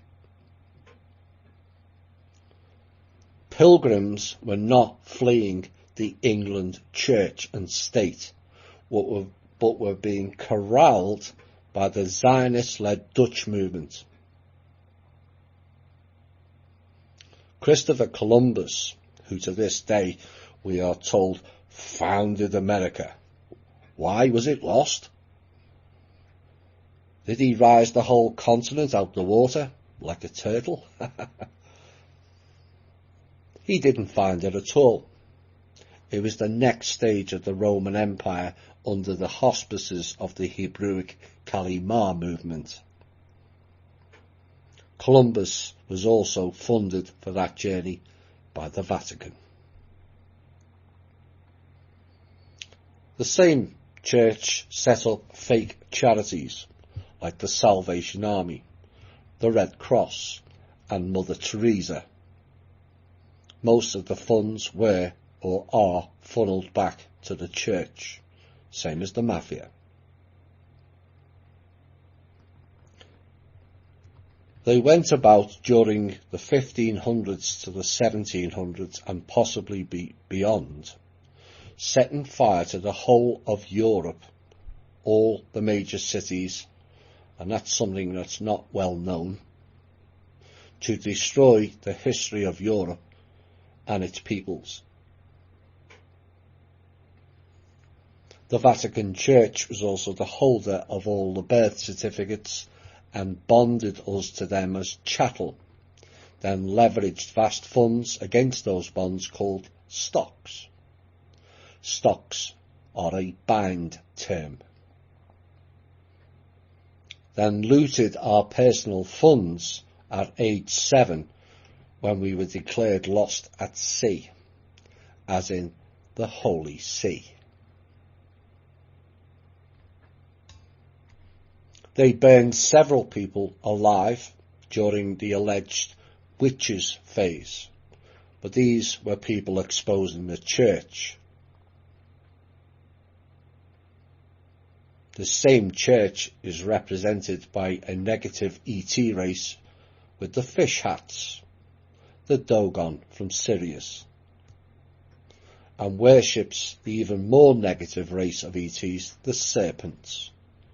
Check out the roof of the auditorium in the Vatican. Check out the floor-to-ceiling bronze statue. They state it is Jesus rising out of the nuclear ashes. How? When allegedly new tech nuclear bombs were started in the 1940s. So it couldn't have been Jesus. In fact, it's not Jesus at all. Once you look closely, it is a reptilian and part of the serpent race. 40 to 60 foot high reptilian. And the Pope sits in the chair below it, being patted on the head. They also burnt alive one of Source's teachers, Anna, in the 1500s. They also hunted down and murdered Mary Magdalene and one of her children. They hunted down and killed the real Jesus, which is Radomir. They changed the Easter festival from Ostara to Easter to disguise their pagan-based deities. They wrote a story about the winter solstice into an Easter narrative, changed sun, S-U-N, into sun, S-O-N, and on December the 21st, the shortest day in the winter solstice, the sun goes down below the horizon for the next 3 days. Behind the sun in the night sky is the constellation called the Southern Cross. So the sun dips below the horizon for 3 days, so the sun died for 3 days on the cross. On December the 25th, the sun rises above the horizon and is reborn. So the sun died for 3 days, the 3 days of darkness, and then was reborn and went into the heavens. Sound familiar? They created all of your holidays, which is Holy Day. All are pagan ritual sacrifice human days to their fake gods. They were active in World War II of undercover missions to destroy many people, particularly of Aryan descent. Check out the From Russia with Love series for more details on that. Of how the CIA agent was flying in on secret military missions to inform the Vatican of what was going on. From Russia with Love 7, I think. Their recent popes. One was a gun runner for the junta in South America. One sold cyanide to the Nazis. Another was an SS officer. And no, Nazis are not Germans by and large. They were Zionist Kalimars, or the sub-grey race. They burned books of anything that went against the narrative of the church, but the burning was a ceremony only. They removed the vital books prior and stored them now in the Vatican Library and under the house in Malta. Galileo, Da Vinci and Copernicus were victims of their oppression. Protected by the Knights of Malta, another thug-based assassin group connected to the church, of which two lead, now it's one because the other one died, two lead IRA members are both members of the Knights of Malta, Oops. It was they who destroyed France with their Zionist-based Franks and the Merovingians, and they who worship the cat, which is the cult of Ra, whose only purpose was the takeover of this planet and the destruction of all humans. That is why they are called the Catholics. And if you don't believe me on that, go and read the scripture in the middle of Central Park, go figure, New York, on the needle, Cleopatra's Needle, celebrating Ra and his reptilian offspring destroying humans. It's all in your face. And people go to these Catholic churches for spiritual or God-based, for morality, well-being and a sense of servitude to their God. I'm sorry, you were fooled big time. All religions and spiritual-based practices are connected to religion are all fake. And an external version of seeking a fake God when the real God source is already inside of you, just waiting for you to tap into. All these messiahs and gods and archangels, except were all fake. In every religion or spiritual-based practice, messiahs are 10 a penny and basically ego-based airheads declaring themselves above all others. No one is above anybody else, and I mean no one. A real messiah or God would not announce it. They would be here to do a duty and to help humanity, not stand around in crowds demanding servitude, sacrifices, and all bow down to the Great One. That is ego. The real source would never ask or do that, ever.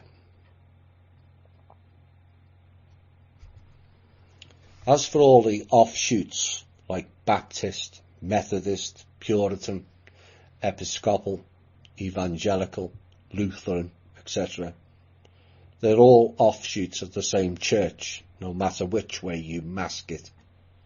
Divide and conquer is the main tactic, then throw in problem, reaction, and they provide us with the solution they wanted, not what we wanted. Mormons, another but more direct version of the cult of Ra.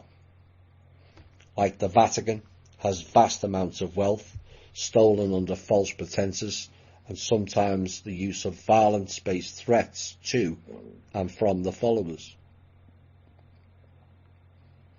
A fake religion based on some fake Egyptian plates that no one other than the creator and the alleged writer of their manifesto ever saw. Egyptian symbolism everywhere. The main centre is called a temple. All temples are ritual sacrifice centres for humans and animals. All of them.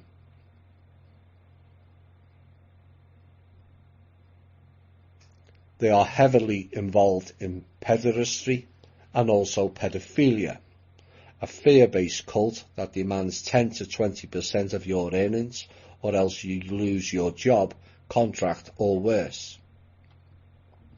A hedonistic and tantric-based cult that involves a sexual free-for-all, involving again pedophilia, incest, and wife swapping, from an overview that is an energy-based harvesting tactic, but also has the propensity to spiritually degrade your vessel due to having several sexual-based cords connected to you via the sex act, more so if it involves buggery. Africa. relies on varying ET-based cultures like the Dogon that were predominant there, plus European-based messiahs for their varying religions, like Rabbi Zavi, and the other fake self-created messiah like Oscar Ernst Bernhard under the pen name Abdu Rushin and his Grail message doctrine. They come under misdirection and ego-based practices. Then you have the Zionist sub-grey element again in Ethiopia and the neighbouring countries. They have oppressed into a following their cult-based religion. Then we have the Mecca, based on the Sirius star system technology that harvests the energy of all the people who pray to it several times a day. And as for the festival, oh dear. Like the Maypole Festival, all swirl around the pole in a retrograde motion, creating a vortex for the harvesting of energy. Your energy. Enlightenment my arse.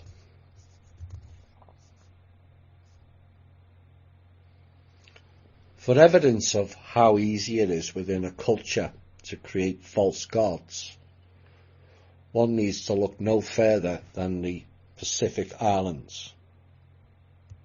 For decades, their gods were the US military of all people, who dropped supplies for their soul dyers in readiness for the next ritual sacrifice of humans during World War II. The natives saw them as the return of the gods in their fiery chariots. And when the US military left, they built replica planes long after the military left, hoping for the return of the gods, and supplies dropped from the air. That's how easy it is to create false gods. The US military came bearing gifts from the gods. Dearly me.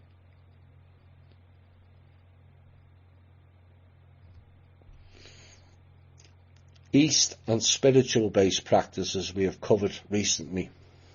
Rampant corruption. The Dalai Lama is a CIA agent. Hinduism, Jainism, Buddhism, chanting mantras, mandalas, Shiva, Vishnu, and other deities of that region, all fake.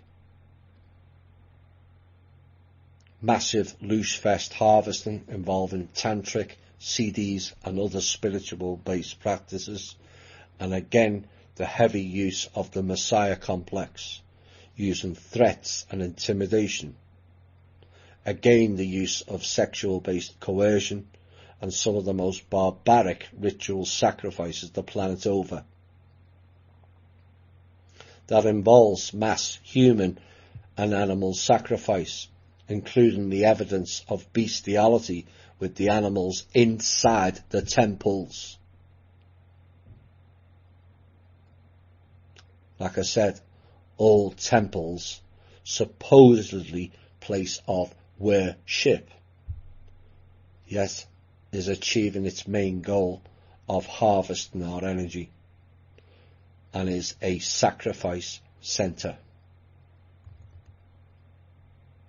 This culture also denigrates, abuses and treats women as sex objects, things to use and abuse, and second-class citizens, just like the African and Middle East cultures. India alone sacrifices 7,000 of their people per day. 7,000 per day. And where are all the morally superior, enlightened spiritualists whilst this is going on? Are they stopping this carnage? No. because their fake god said it was okay. Wrong. The thing that needs sacrificing are these fake gods, fake angels, ark or otherwise, and fake messiahs in all cultures, because then what is left is just you and source, the way life was meant to be. India, Tibet, and China, with their spiritual-based practices, add in America and their sing Kumbaya, love and light, and all will be well. Does anyone not ask why so many in just those 4 countries alone are suffering, dying, being sacrificed? Like 900,000 children per year in America alone. Yes, you heard that right. Per year. There is starving, homeless and crime.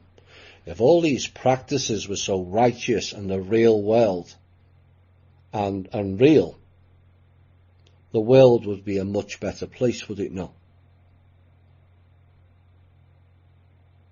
But the fact is, once you snap out of your zombified amnesia, is the world's not a better place. If these practices all worked, the world would be a better place. It's not.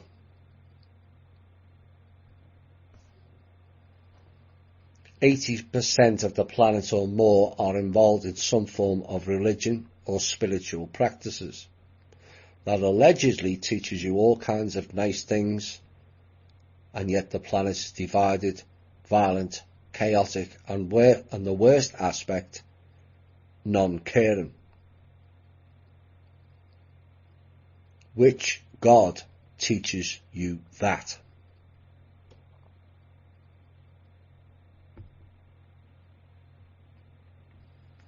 There is zero evidence it produces what it says it does. None. The evidence of darkness is all around you, and that program encompasses everything, and subsequently darkens everything.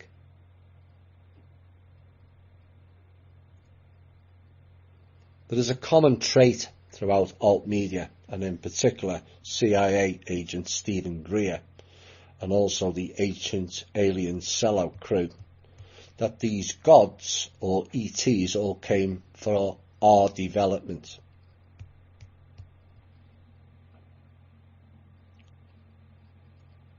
And they gave us various technology and understanding. And yes, that did take place. But all under contract, of which humans were oblivious to, just like it was like the seducement, just like the Draco did 16,500 years ago. It was all very nice initially. Then the mirror was moved sideways and the illusion was no more. And it's only now we're coming out of that period of time. Just like religions, the ETs have harvested, consumed, loosed, traded, trafficked and enslaved us. Has anyone considered that perhaps religion and ETs are based on the same principles and also practices? And the answer, if you research for yourself, is yes. They are one and the same. And humans have been duped on a massive scale that has done untold damage. Many never made it. Many will not make it because of that damage. Which group is the predominant in all religions? In fact, all religion stems from and were created by one group.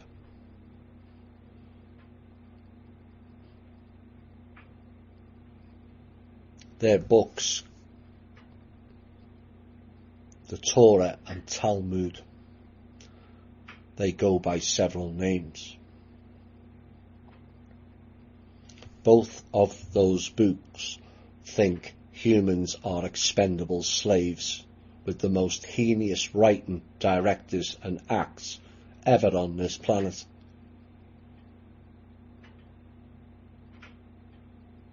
Read them yourself.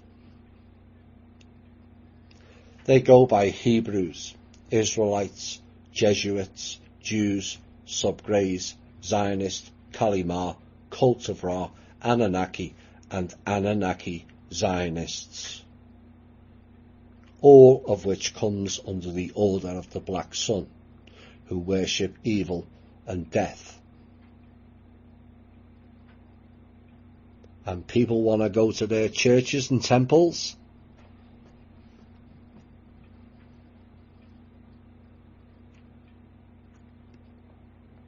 All who go to their churches, temples and places of worship are participating, consenting to and condoning their evil practices.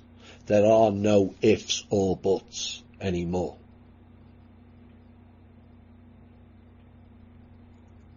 Your inner weakness has allowed you to be duped and harvested. Your focus on the external and ignoring the internal strength, abilities and source has allowed these hideous practices to go on for far too long. You are their battery, their life force energy. Without you participating, none of this would exist. But Thomas, my church is not like that. It is. It's part of the system. But the church does good things, I heard one member say. None thinking again. The people in the church did good things, not the actual building or the movement. You did the good things. And people have to stop externalizing it. It was you.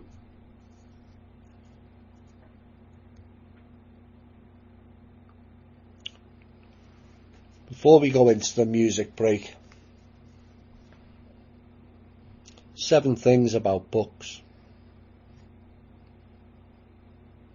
1. God never wrote a book. 2. Jesus never wrote a book. 3. Muhammad never wrote a book. 4. Deities never wrote a book. 5. Yahweh never wrote a book. 6. Lucifer never wrote a book. 7. Satan never wrote a book.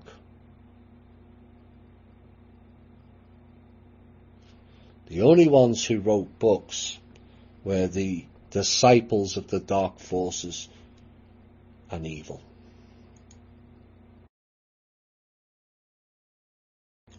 Hi all and welcome back.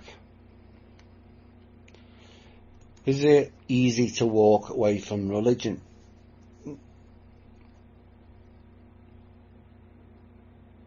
The act is fairly easy. But the mind makes it harder.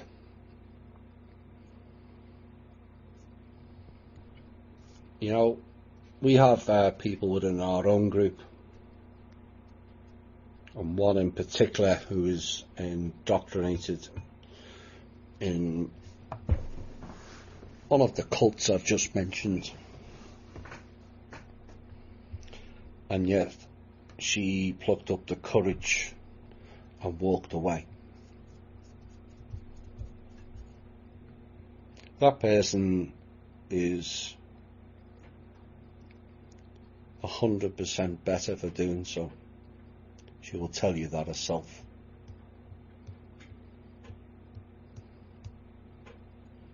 Because once you step back, whilst you're in it, it's the same problem.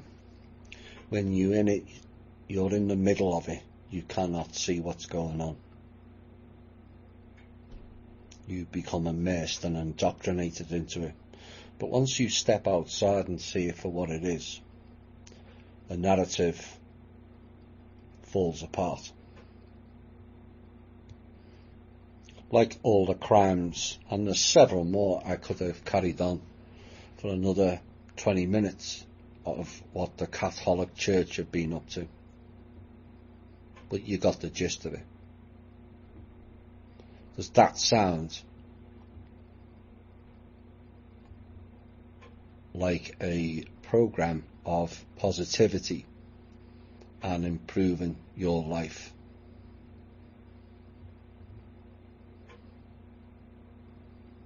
But it's not.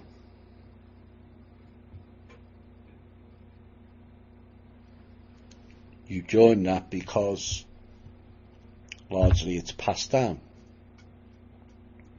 But as an adult, you then have a choice and a responsibility to the self to understand what you're getting involved in. And yes, information and knowledge has been short on the ground, particularly in the light of looshing energy, which is what all of these religions and spiritual practices are about. Feeding the dark forces. You cannot stand in front of me and tell me that these are operating for the light when you hear of their murdering rampages, several sacrifices year on year.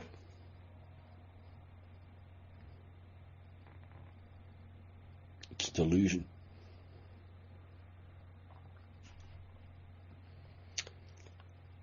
Next, a little bit of word magic and some more religions. Worship, or is it warship? Described as a condition of being worthy, which is subservient for the start. Deemed as worthy because you follow the God who demands to be worshipped or idolized. Idol means image of a deity as an object of pagan worship. Their words, not mine. But an image is not real. It's only a copy. Source thinks you're all worthy. Fake gods think only they are. So war, W-O-R, is a reference to worthy. Then you add in the D, and it becomes the word. Add the M, and it becomes the worm. The original definition of worm was serpent, snake, dragon, reptile. Oops. Is the D or the M added to the word the Draco and Marduk? Perhaps this line has a different meaning now or makes more sense.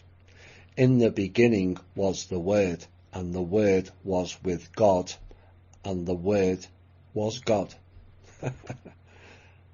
Oops.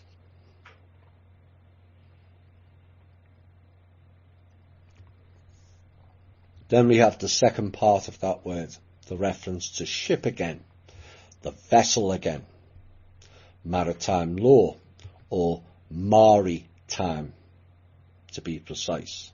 And no, Mari is not Mary Magdalene either. And neither is the Virgin Mary. Mari is another of their fake goddesses of doom and death. Did you know the picture of the Virgin Mary, or Mari, derives from French, France, and the term marionette, which means a puppet worked by strings. So the Virgin Mary is a puppet. But who was pulling the strings?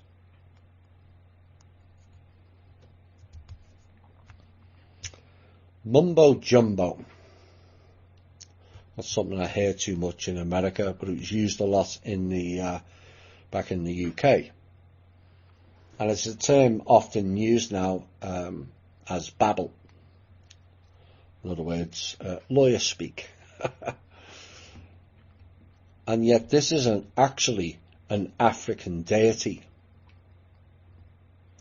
The name of an idol worshipped by certain tribes in Africa, and is said to be a corruption of words in Mandingo, also pronounced as Mandinko. And one reconstructed version is Mama Diumbo. There are no references to the word Diumbo, but one must ponder with the Mama, is this the African version of the Kali Ma? Ma is mother, Mama is mother, Kali means dark. Now their king or deity in these tribes in Africa was called the Mansa Musa, which is depicted in art as having less toes than us and feet looking slightly webbed. Check it out for yourself. And it is said that Musa was a devout Muslim, and his pilgrimage to Mecca made him well known across northern Africa and the Middle East. Only one problem for that is that Musa went to the Mecca in 1324 through 1325, and the term Muslim did not come into the language until 1610. Oops. Well, perhaps it meant he was Islamic. Well, that came after Muslim in 1747. Perhaps it was Muhammad. That was 1610 also. The Shiites? Nope, that was 1725. Their history is talking a lot of Shiite to me. And Mansa Musa operates under the House of Keita. There it is again, the houses and the letter K. And as a Mansa, they had the powers to dispense justice. It's the Thoth scales again. To monopolise trade, and in particular gold, which was prominent in the region of Mali. All sounds very Solomon to me.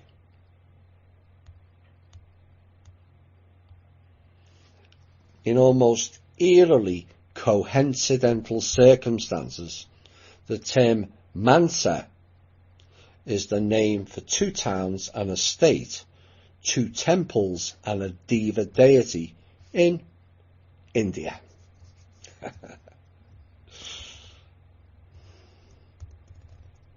And it's also the name of a Catholic diocese in Zambia. Connecting the dots again. Then we come to do a similar word to Mansa, and it does connect, of Mensa.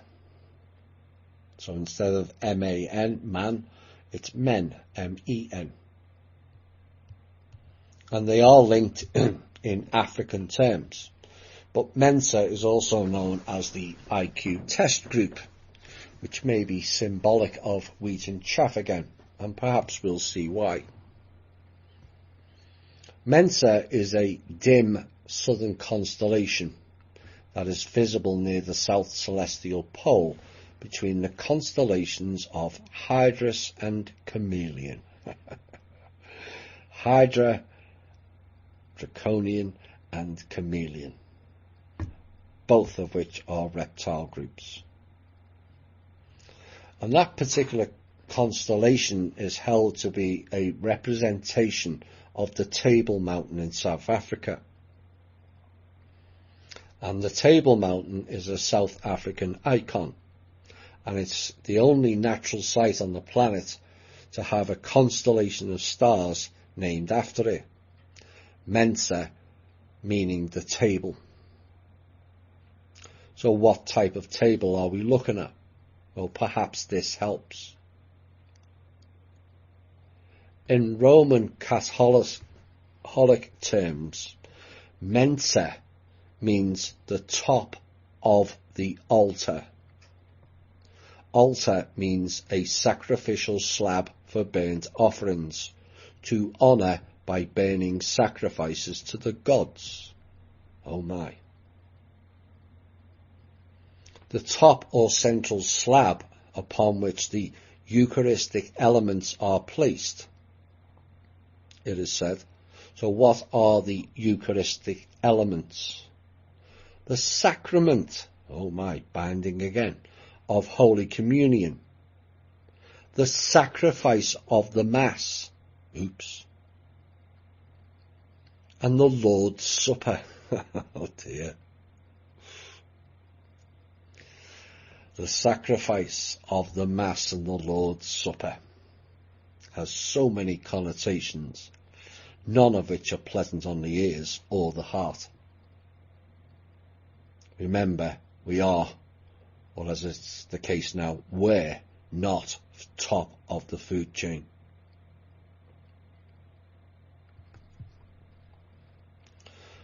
Another word which I revoke all consent to future events being manifested by this word is abracadabra. It is spell magic that, not surprisingly, came from Hebrewic origins.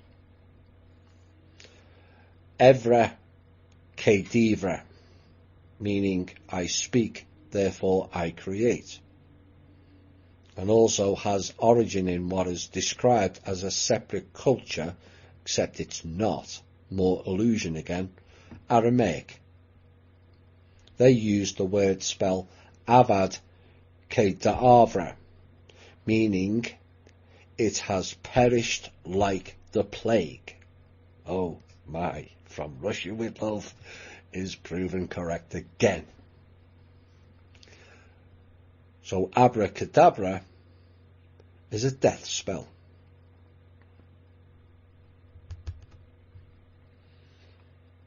Consecrate is the next word we're going to look at.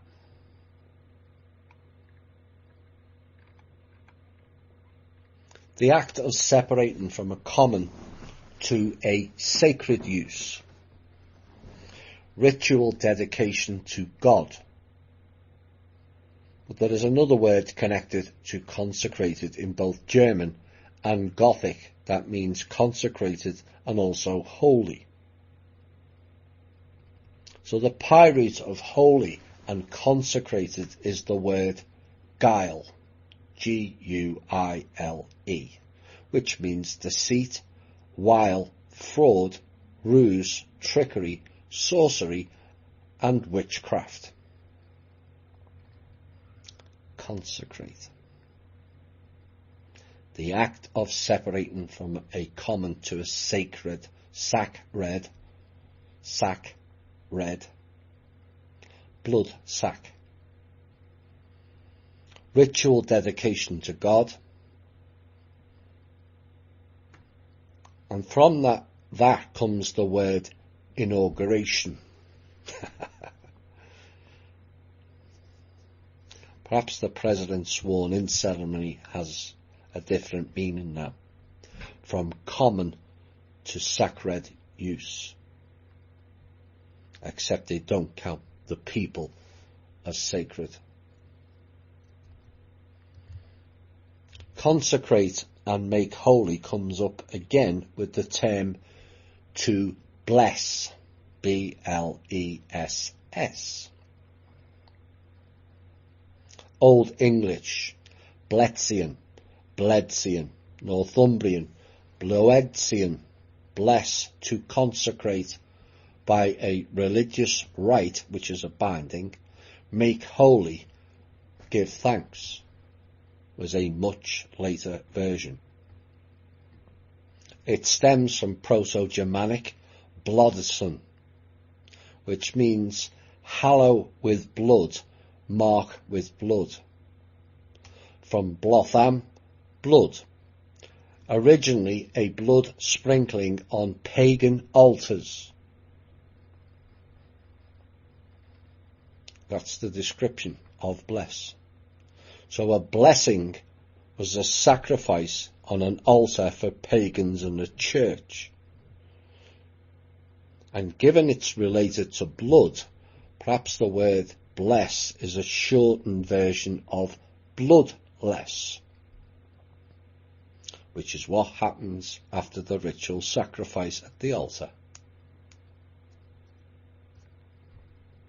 Consecrate and make holy comes up again from the Gothic Weihs, which means holy, W-E-I-H-S, and the German Weihen, W-E-I-H-E-N, consecrate, with the term victim, which meant originally a living creature killed and offered as a sacrifice to a deity or supernatural power, or in the performance of a religious rite, religious observance or ceremony, which is where the term ritual comes from. Rit, you, all. Or in legal terms, writ with a W in front, you all. Understand it now?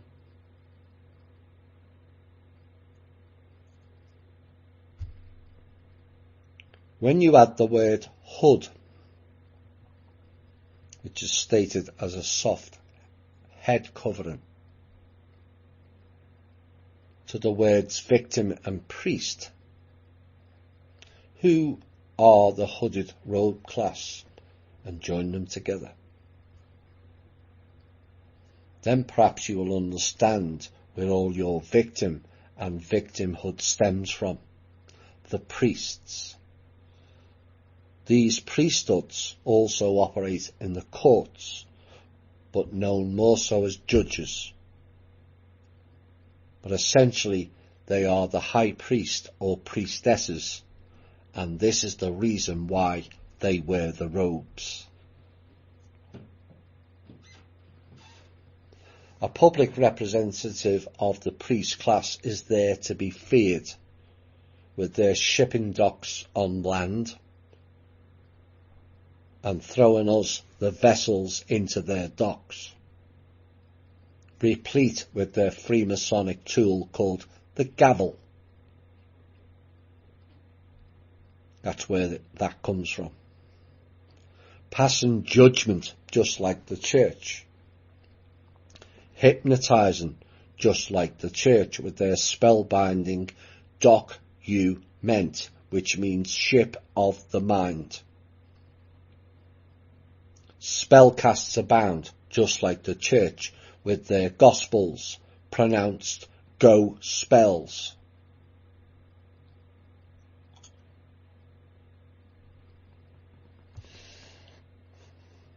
In light of the word we used earlier, prescription, we have what is described as the placebo, said to be a blank-based pill that convinces the body to cure anyway, which it can, providing the person realises that all pills are bullshit anyway, once you have your own true power. A medicine given more to please than to benefit the patient, called the placebo effect. And then you find out the real meaning of placebo. The name given to the rite, there we go again, of the Vespers of the Office of the Dead.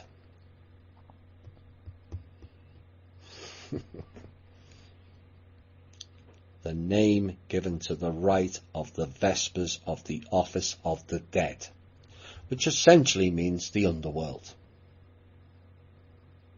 so called from the opening of the first antiphon, I will please the Lord in the land of the living. Oh dear. Being bound by religiaire, this next phase of time will not serve you well. Hi all and welcome back to the final portion of tonight's show. Heavy show in many ways, but a revealing show and a validation show. The fact that you've all survived all of that shit and are still standing should not be overlooked by you all. What a triumph over adversity that is. Your goal was not to seek out a God. The object was to find yourself and realise you all have source inside of you.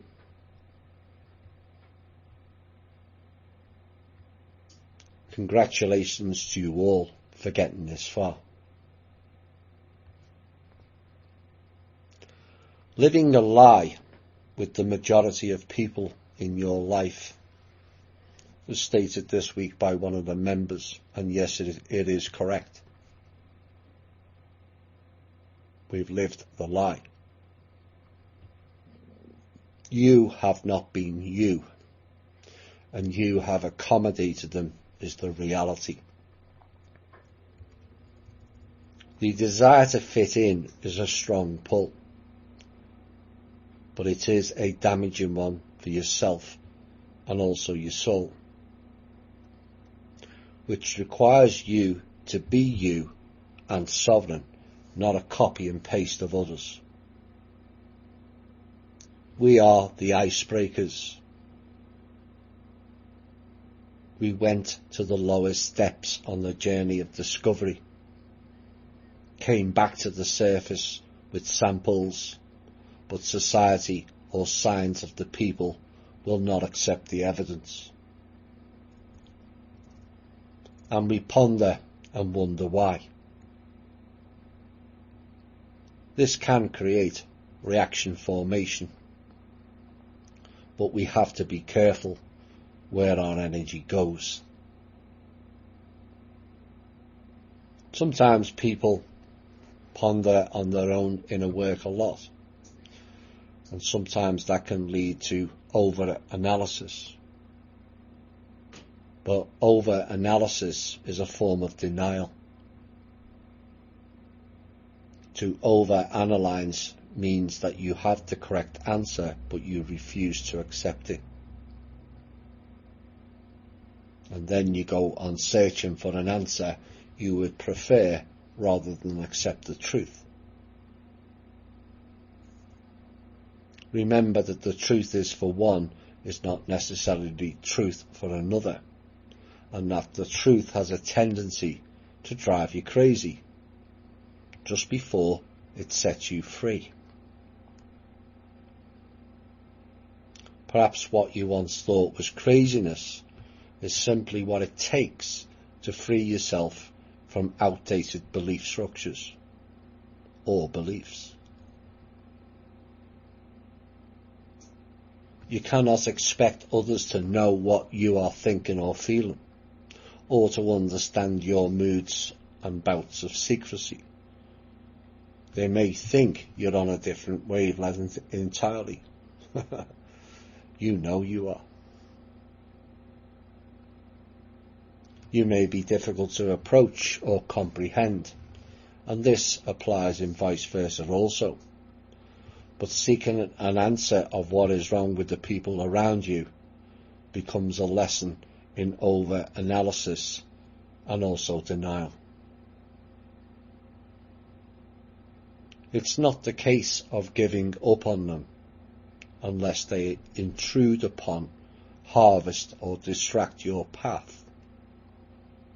It's just a case of letting them be and focusing your energy on you plus the people in your same frequency and your future. You set the right frequency. They have to find you. But the pool is much thinner, and you have to accept that. It is lonely on the right-hand path, as only too few make it. The left-hand path of the letter N, we covered recently, where the so-called illuminated ones were at the top of that left path. But that path has no gate. And the new world order they run is one of illusion. They think they are the top of a tree. But it's the Kabbalah tree of death. They have to fall to then begin an ascent to the right-hand path and the open gate. They have no gate. And perhaps the lesson for them is in their New World Order, or NWO. Perhaps Marduk was playing words with them with that as well. I wouldn't put it past him, he took the piss daily. And NWO means no way out. Oops. Being bound by religiosity in this next phase of time will not serve you well.